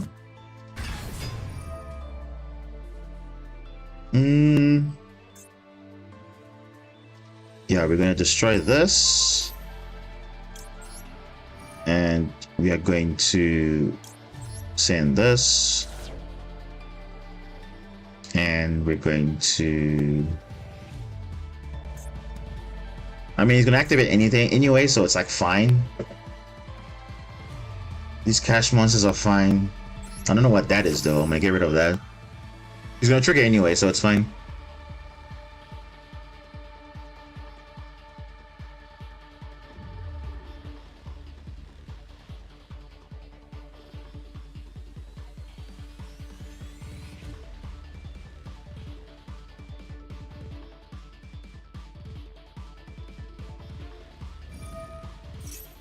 Yeah, it's fine.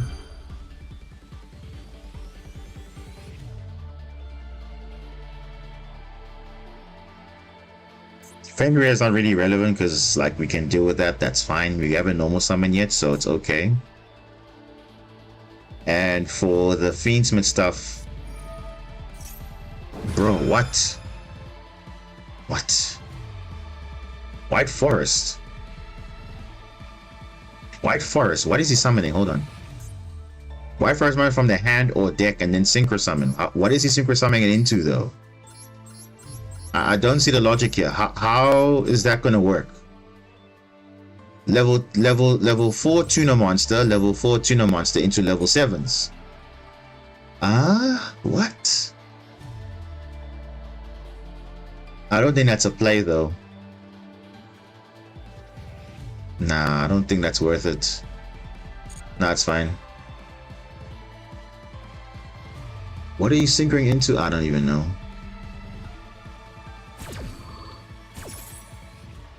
Not activating Fenrir. Oh. Okay, that's interesting.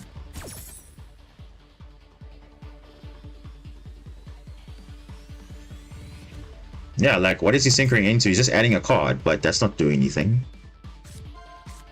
Mermail King, bro, we don't care about Mermail King.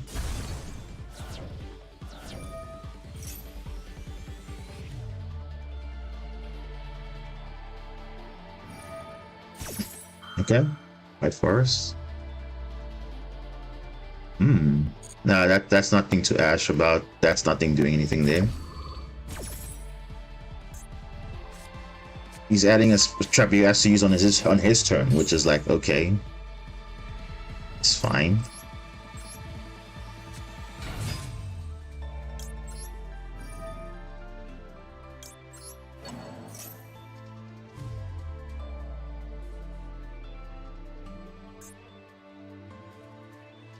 Rising Fenrir, why not?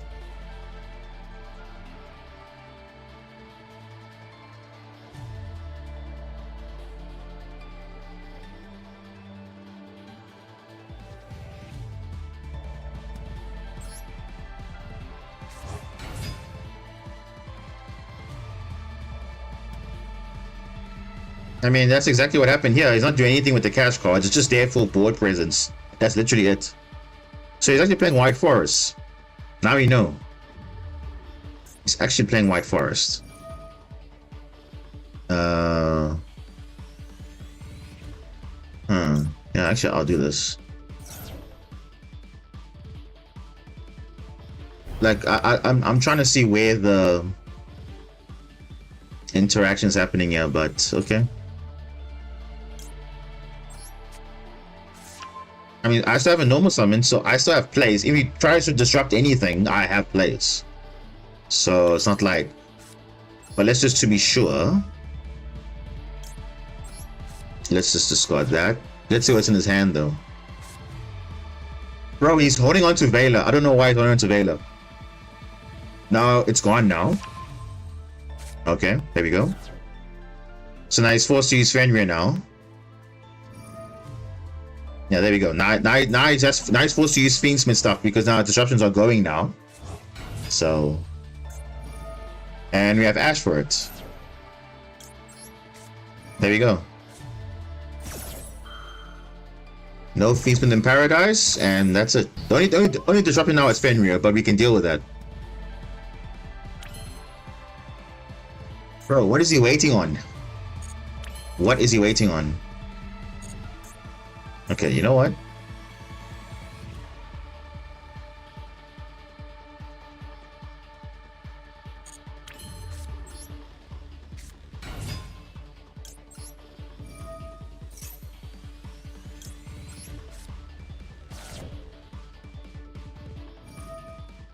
There we go. He was waiting for the normal summon, but yet it doesn't really matter because I still have everything I need. Bro, you waited too late, boy, for that. Like, your field is doing nothing now. I still have all the setup here. I still have all the setup. Look at this. You're holding on to Fenrir for too long, but it doesn't even matter at this point. I literally have game here. Yeah, I have game here. Do you see the gameplay simplified? I literally have game. Let's see. Yeah, this is over. Like, this is... Yeah, this is over. I get the field spell, and I'm good to go. Like, bro, it's literally over. Literally game over.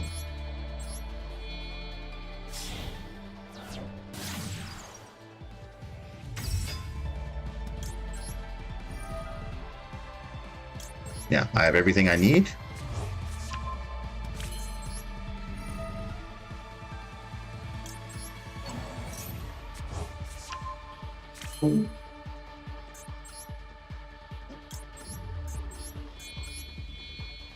So your whole field is going to be wiped now, just now.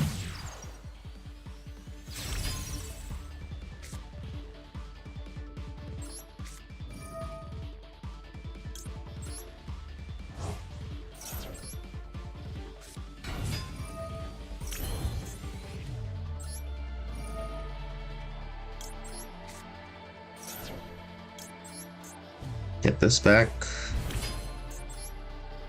And yeah, that's it. Here we go. You see, at least for me, you can see, okay, I'm using the Murmur cards. There's a reason why I'm using the Murmur cards, because you can see it's helping to play through boards and disrupt and play through things. Now look at that. The Cashier cards are doing absolutely nothing for this guy, so it's like he's better off just playing White Forest cards better than that. I don't know. But yeah. Now his whole field's getting wiped for no reason now. Because even the disruption that he had was doing absolutely nothing for him, so... Yeah. And now we just win the game now.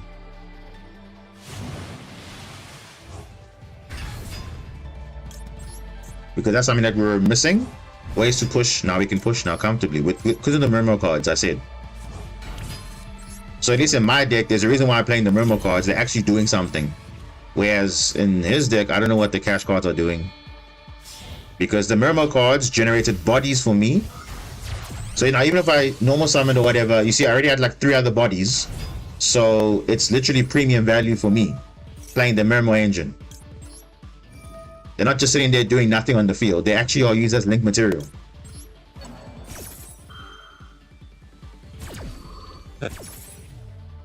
So, you banished Dragon Lord and Murmur King. Can you see? We don't even care about that.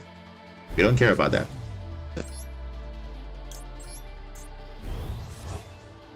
And remember, we went first. He shot guy Max C, and yet he still had all these plays, but yet didn't do anything. So there we go.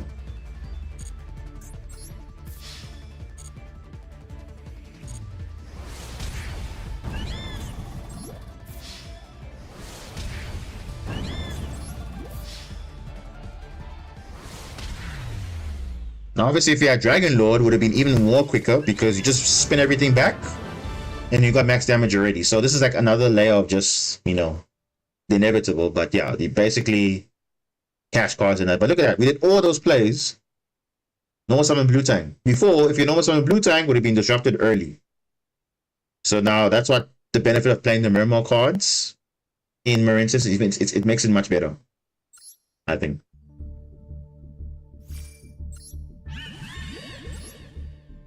I mean, that was good. That was good.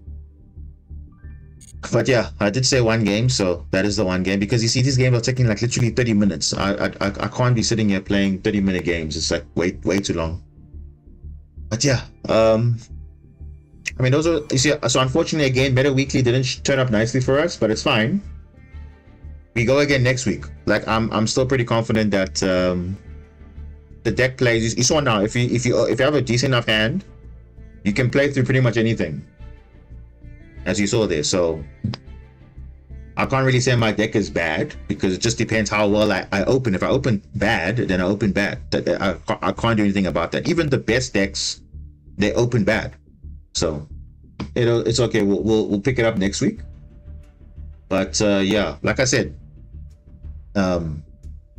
these games take way too long. So I can't be expected to sit here and play for like 5 hours when I've only played like, let's say 10 games or for 20 games, because it literally feels like forever.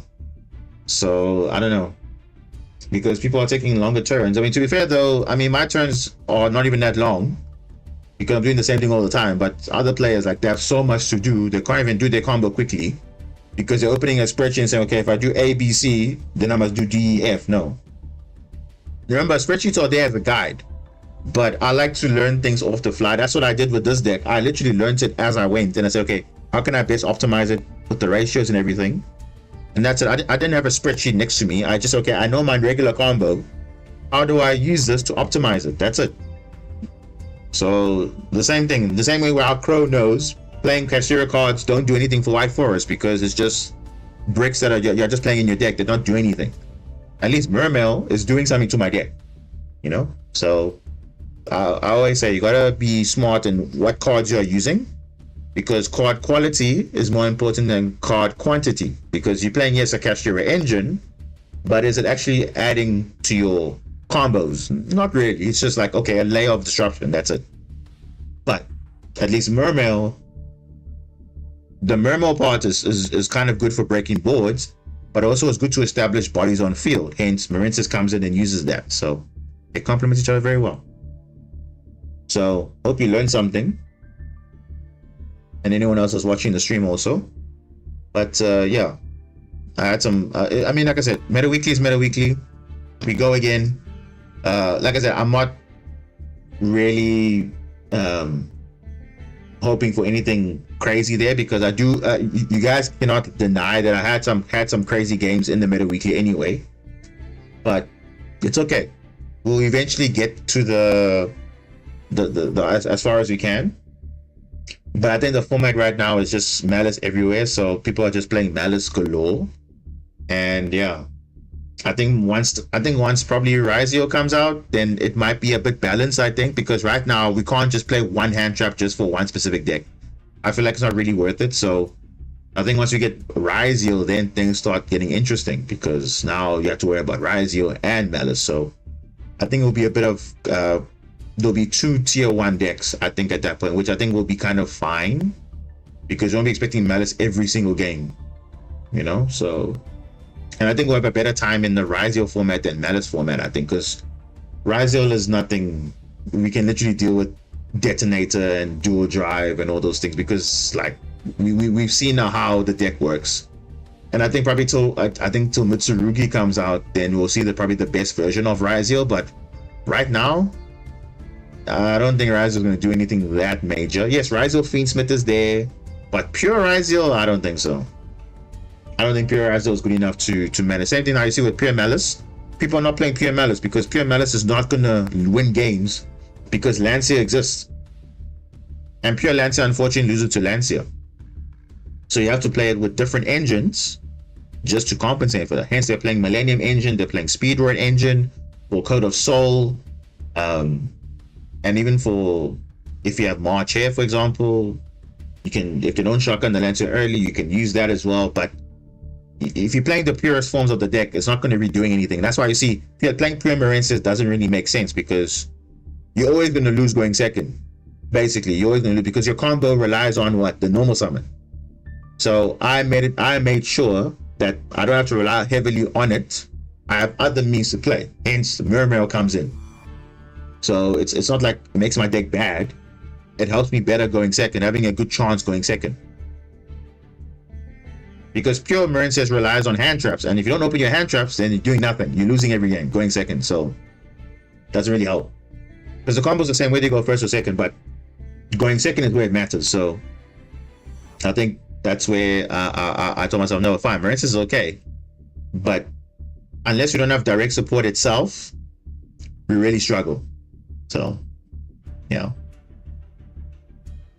Now you're definitely sticking with pure Marensis.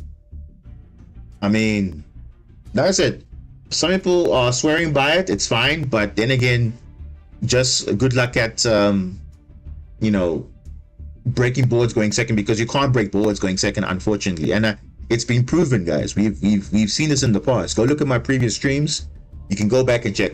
Go to the Tillerman format, Cashero format. We were reliant on having other extenders just to push going second, because Marensis on its own, the game set has to be so simplified to the point where now there's no interruptions, there's no plays, and then you can pretty much break the board, of course. But that's very unlikely though. And the fact that you also rely on the normal summon is even more cautious, because a lot of decks can deal with that. So yeah, it's okay. It's all right. See you around. Yeah, see you around too, Crow. No, all good. Good to see that you're also doing good as well. So we'll talk again soon. But yeah, I don't know why people are saying, no, Marensis is better. The thing is, if you want to have an easy time, I would say play the Murmel stuff. But again, I do understand Murmel is a bit complicated, because the combos to bridge into this way, to that way, is a bit difficult. But that's why you have me. I'm here to show you guys how to do the combos. So yeah, it's definitely not easy, but then again, better than playing pure Murmel, which is even more complicated.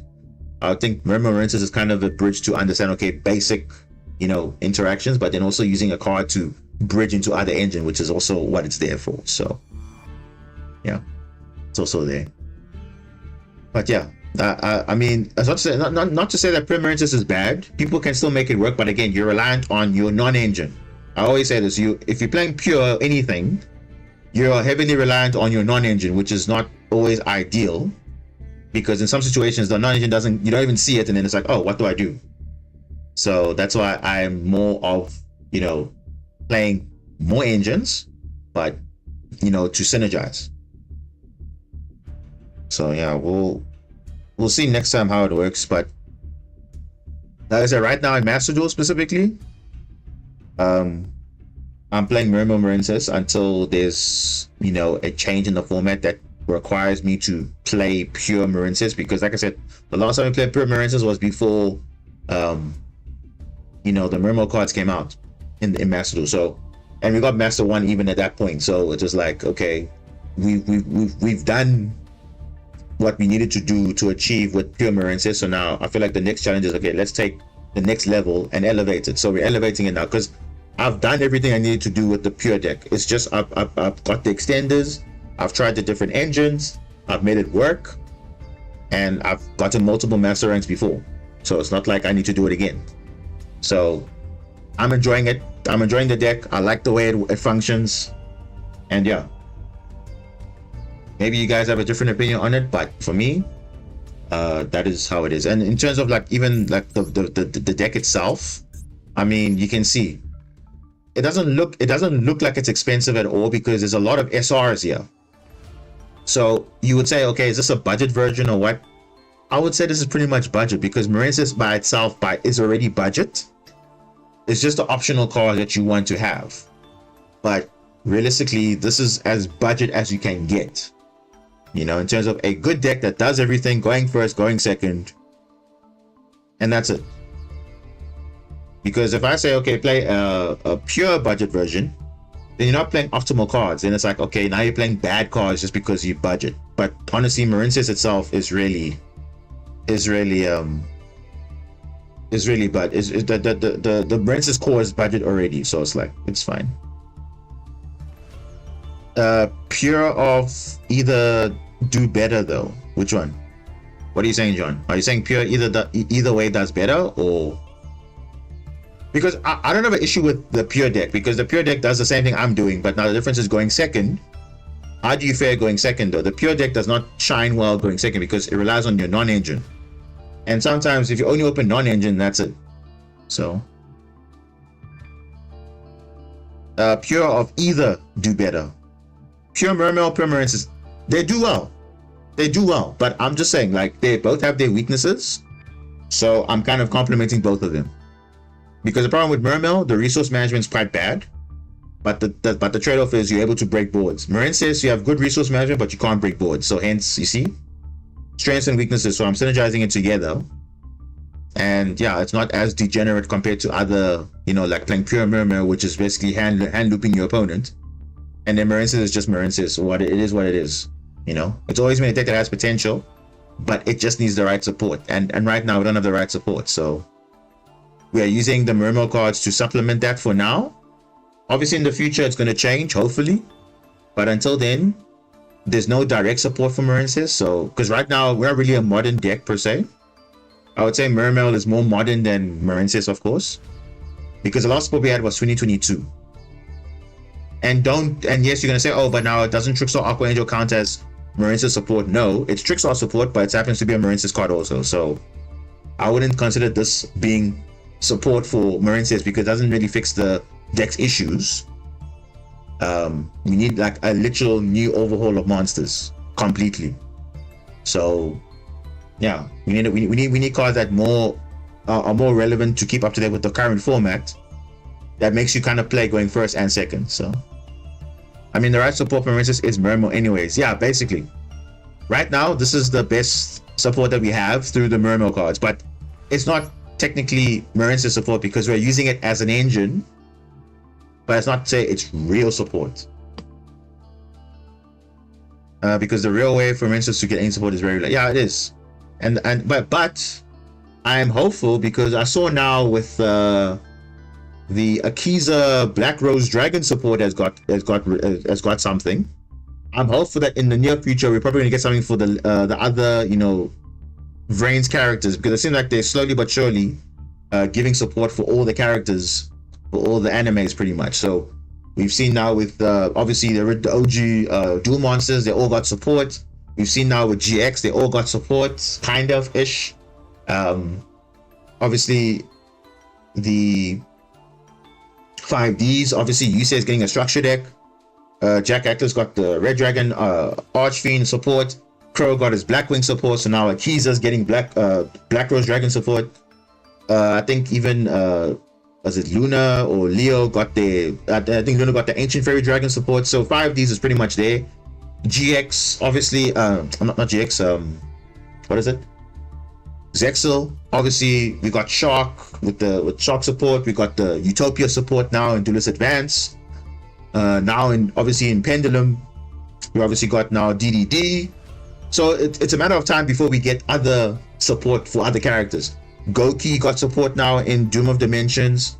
So I'm hopeful that maybe at some point we're going to get more support for, you know, for Marincess, obviously, because obviously it's a character that it was used by Blue Maiden. So obviously Trickstar got support, but now Marincess specifically needs additional cards. Because look at DDD, for example. If I look at DDD, look how many cards they have. Look how many cards they have. They have so many monsters, so many spells, so many traps. But it's only gonna get even better when they get their real support. Same thing with Utopia. They have so many cards, but not all of them are good. So, and look at the Marincess pool. It is so small.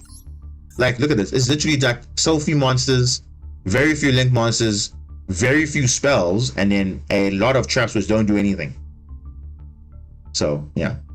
We don't really have real viable Utopia meta support. No, but to be fair though, Utopia itself got quite a few cards. I think 9 new cards. So if you look at Utopia, like obviously as a whole, it's basically just a rank 4 deck. But they have so many cards supporting it. It's kind of like scary. I mean, look at that. They got so many cards. It's not even like a joke. They have a lot of Utopia cards. And they're getting more. So what's the problem with giving these type of decks more cards than needed? Because even Salamangreat got so much support in recent years. They're kind of like, you know, stable. You know? Man, sorry. They're kind of like, just look at this. They got other monsters that they're not even using, but they just gave them support anyway. Like, come on. We definitely need to keep up with what's happening here. Because we have the fewest monsters amongst all the archetypes in the link summoning era, obviously. So where is our support coming? If we need that, like I told you guys, water is the most under-supported archetype or supported attribute in the game. It's like they've just forgotten about water attributes, and it's like, oh, okay, let's give 1 or 2 Mermail and Shark, but then other than that, that's it. Like, we're talking about real support here. Like, honestly, I think we are definitely due for it, but it's a matter of when. That's all. So only time will tell. But yeah, I think that's just all from my side. But yeah, that's where we are right now. So right now, this is the best way to play Marinces, I think, in my opinion. And remember, I'm not an expert. I've just been playing the deck longer than usual. And I think I'm probably, I wouldn't say I'm the popular Marinces channel out there, but I know most people heard of me through playing Marinces, so I know what I'm talking about. Okay, so I think my opinion does impact a little bit, because everything that I've touched has worked. I've made it work. So it's not like, okay, I've just put there, okay guys, it's a Copium deck, cool, nah, it's like one-off. No, it's actually a proper deck you can actually play. So definitely it's a matter of just making things work, and I think that's what I've done. And that's what's keeping me playing Yu-Gi-Oh every single time, because at least I'm giving fresh ideas to these decks. Because if I'm playing the same deck over and over, don't you get bored quite quickly? Yes, I definitely would get bored quite quickly, because there's no challenge at that point. So I'm saying it's good to challenge yourself. So yeah, you're an expert though. Oh, no, so when I say I'm not an expert, I'm not saying like I'm like the #1 Marinces player out there. Like, there's probably better players than me though. But all I'm saying is every version that I've played, no one else has done it. So all I'm saying is the versions you are seeing me play, no one else has thought about it. And you can see it's actually like kind of making sense. The madness is kind of there. So yeah. Did you add 2 Lanciers? Yes, I had 2 Lanciers long time ago. I took out Vela and Perelia for 2 Lanciers, because I can use one for Small World Bridge, and then the other one I can use for cross out, or I can use it for my turn. So one is more like a bridge for Small World, and the other one is like for cross out or when I use it. So 2 is fine. I don't need 3. 3 is gonna be very, very, very bricky. So no, I'm not playing 3. So yeah. So like I said, when it comes to saying I'm an expert, I'm saying in terms of the decks that I'm playing, no one else is playing it the same way I'm playing it. And if they are, they're playing it like a slightly different version, which is okay. But at least the concept, the idea comes from me. So I can at least say, okay, no, I'm giving my resource out there to the community to inspire them. Okay, cool. Now I can make other ideas, and that's it. And somehow I have more luck with non-engine when I need it though. I just use parts of this Mirmo stuff to break boards, but that's pretty much what it is. And that's what I've been saying to you guys the whole time, because in terms of breaking boards, this is what the deck needed. Because before we were just okay, relying on extenders and board breakers to do that. But yeah. The person who borrows the deck has more luck than the person who even. That is very true. Very, very, very true. But yeah, in heart, guys, I'm always a Marinces player. I love Marinces. I like it. But if it just needs more modern stuff, then it will just be exponentially better than most. Like, it should be on the level of Mermail, pretty much, without anything. Good going first, good going second, relatively consistent. And yeah, that's it. Because obviously now we lose to Max C. Mermail doesn't really lose to Max C because you can play around it. But Mermail itself doesn't have a good answer to Max C at all. You have to rely on Claw by the Grave, Ash, non-engine, you see, but you can't naturally play through a Nibiru also or whatever. So that's why Mermail is slightly better, because you can play through all those things. So, cool. But okay. That's my 2 cents on that. But like I said, I would say watch the streams as much. If I'm not streaming live, you can watch my stream. My streams are all available, guys. You can look at it and see what's happening there. But yeah. Would Swamp Frog be a good extender in this deck, or am I just crazy thinking that? It's not a bad calling. Because here's the thing.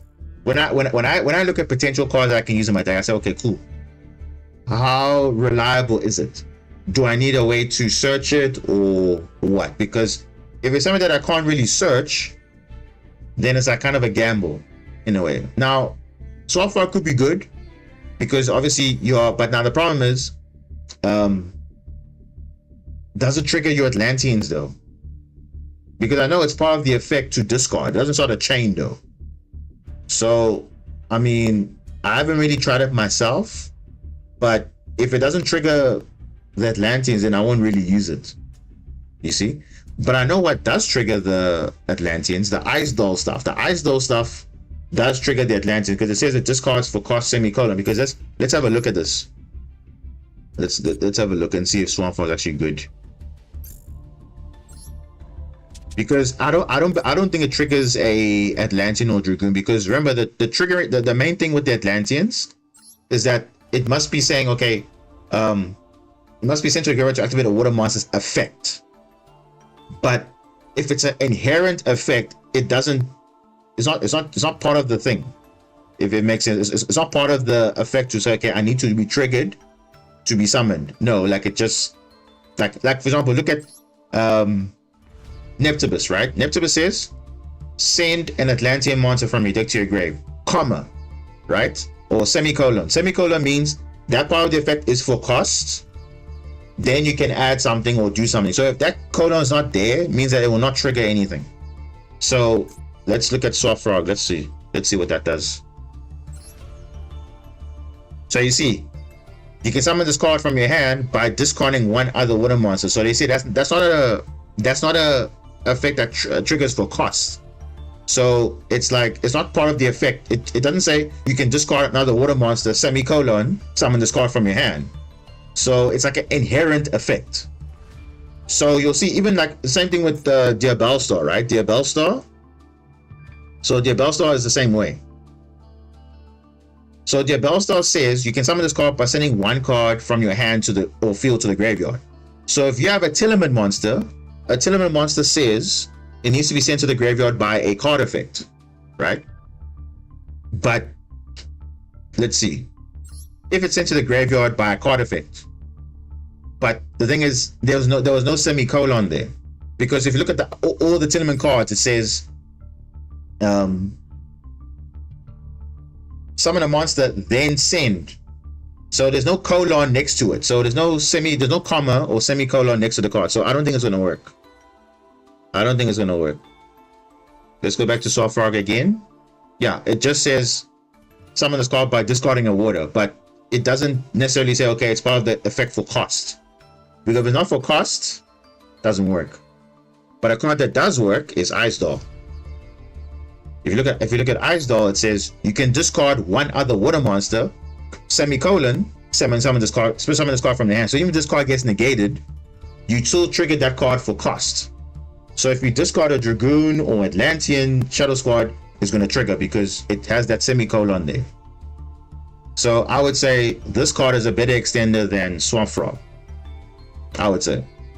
And the nice thing about this, it also searches a water spellcaster. So it searches your water channeler or it searches your Jewel Moon.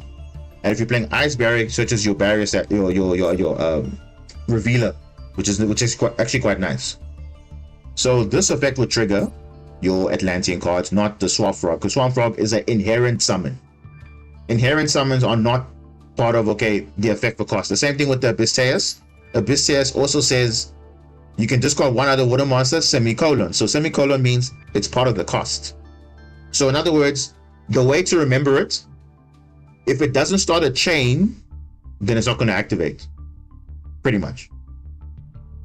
Like you see, even the Presidra, the Stormy Atlantean triggers a chain because it says you can send one other water monster face up from your hand or field to the graveyard, semicolon. Summon this card from your hand. So it starts a new chain.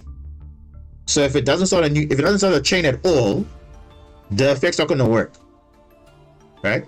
The same thing with the Tillman cards working with the Horus engine, right? The Horus engine says you can discard a card to the graveyard, send a thing. But you see, you're discarding a card for cost.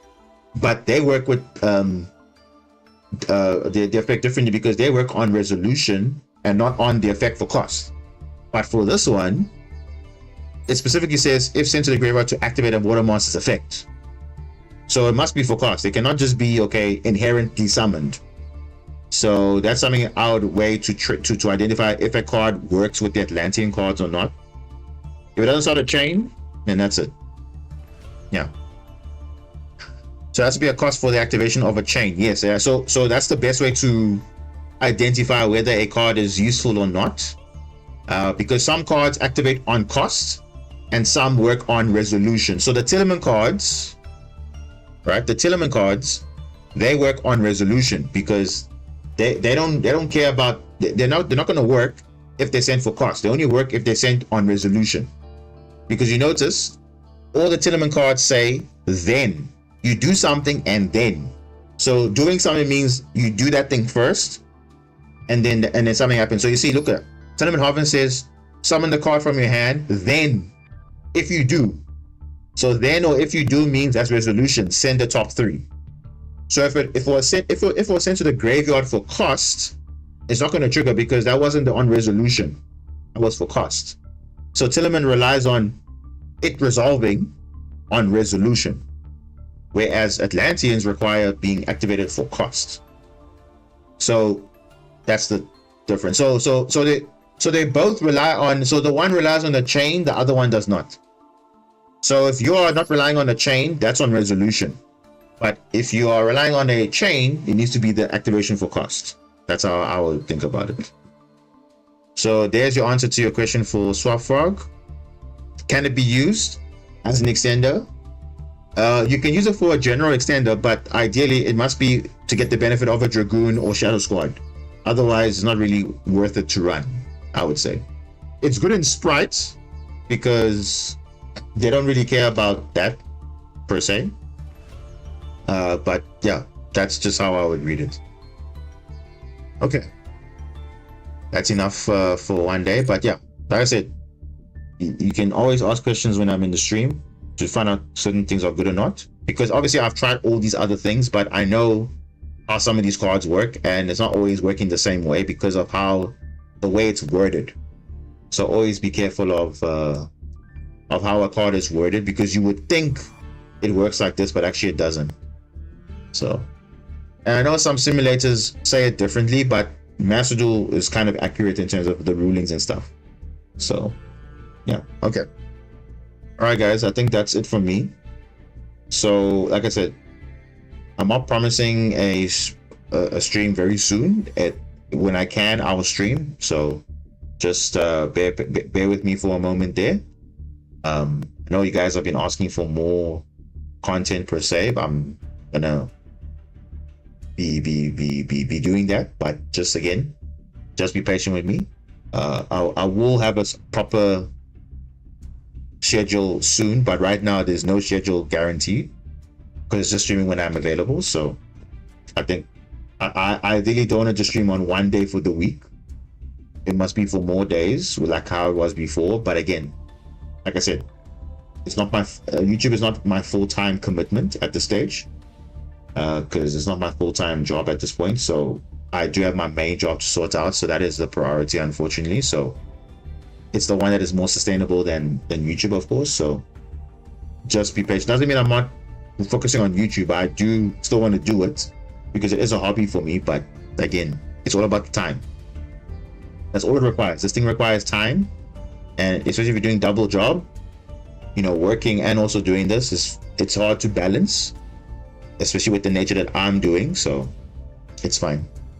The Atlantic deck is definitely a lot of brain power needed to run. Yeah, it's very, you have to know what you're doing. You can't just play it and then try and figure out, okay, this is gonna work. Yeah, so yeah. You could also, wouldn't mind doing it sometime. Yeah, I used to have duel rooms open. Normally we set up a duel room and we just have like a few duels against the viewers.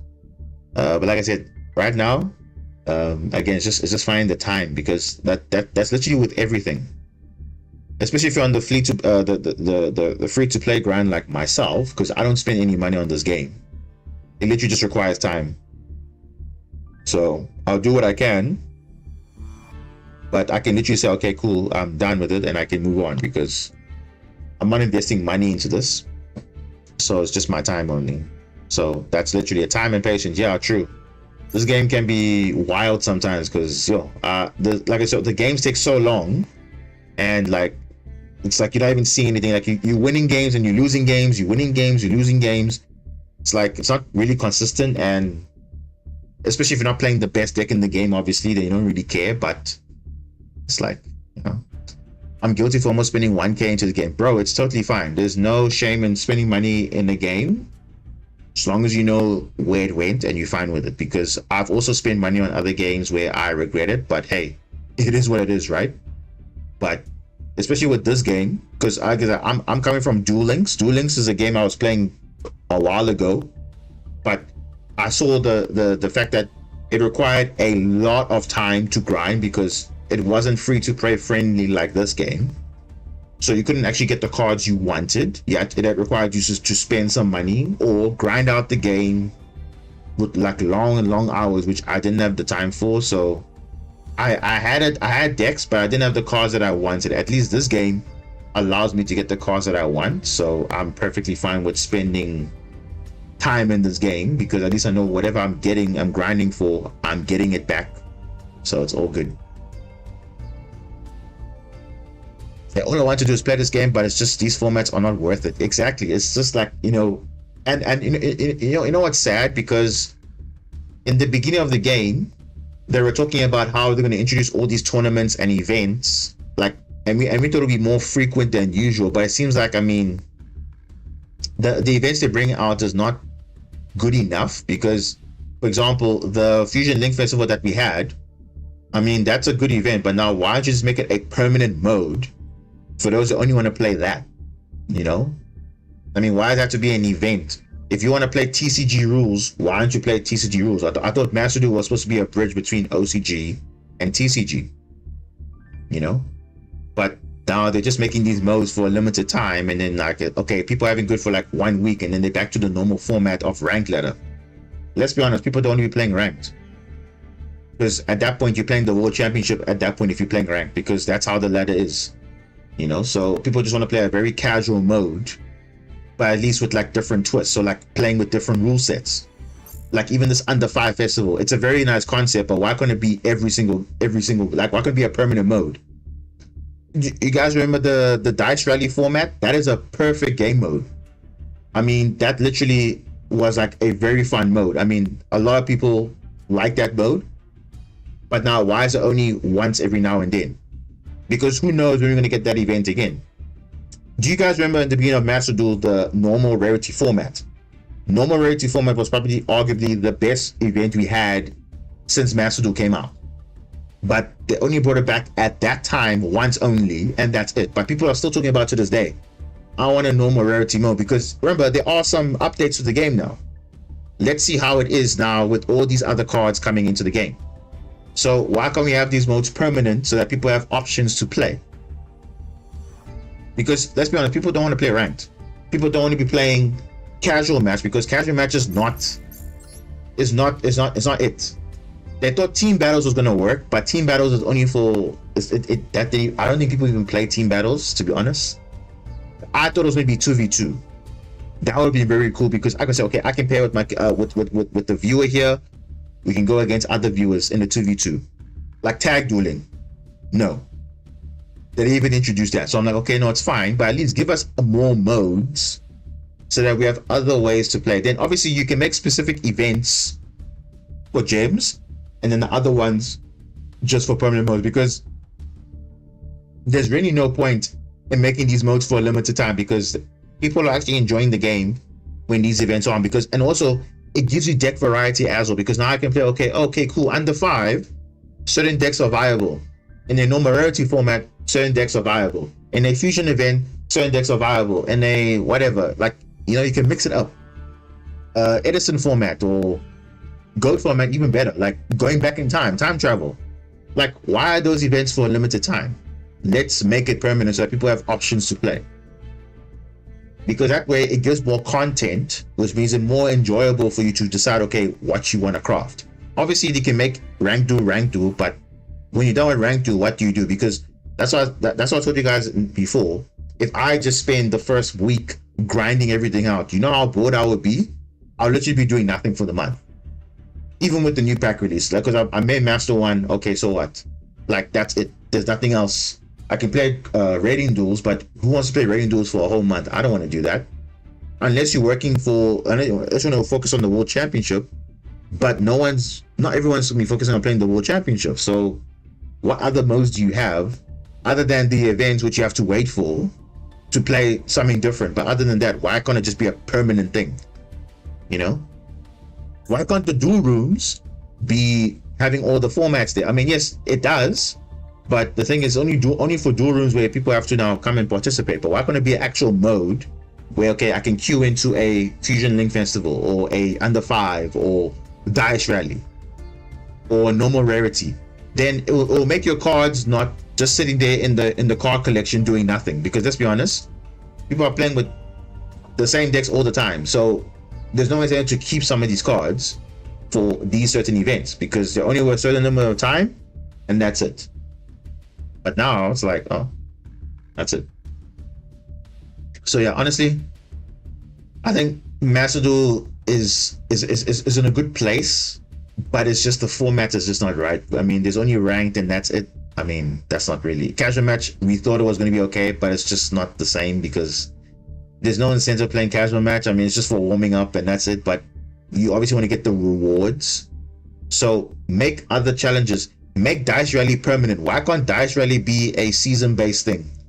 If that was a season-based thing, I would literally be doing that the whole time. Like this, because right now I'm collecting gems on a daily basis, but I could be playing the Dice Rally, making it more incentivizing for me to play different things, because that's what it was. But I don't know why people I don't know why Konami likes doing this, because people like those type of things.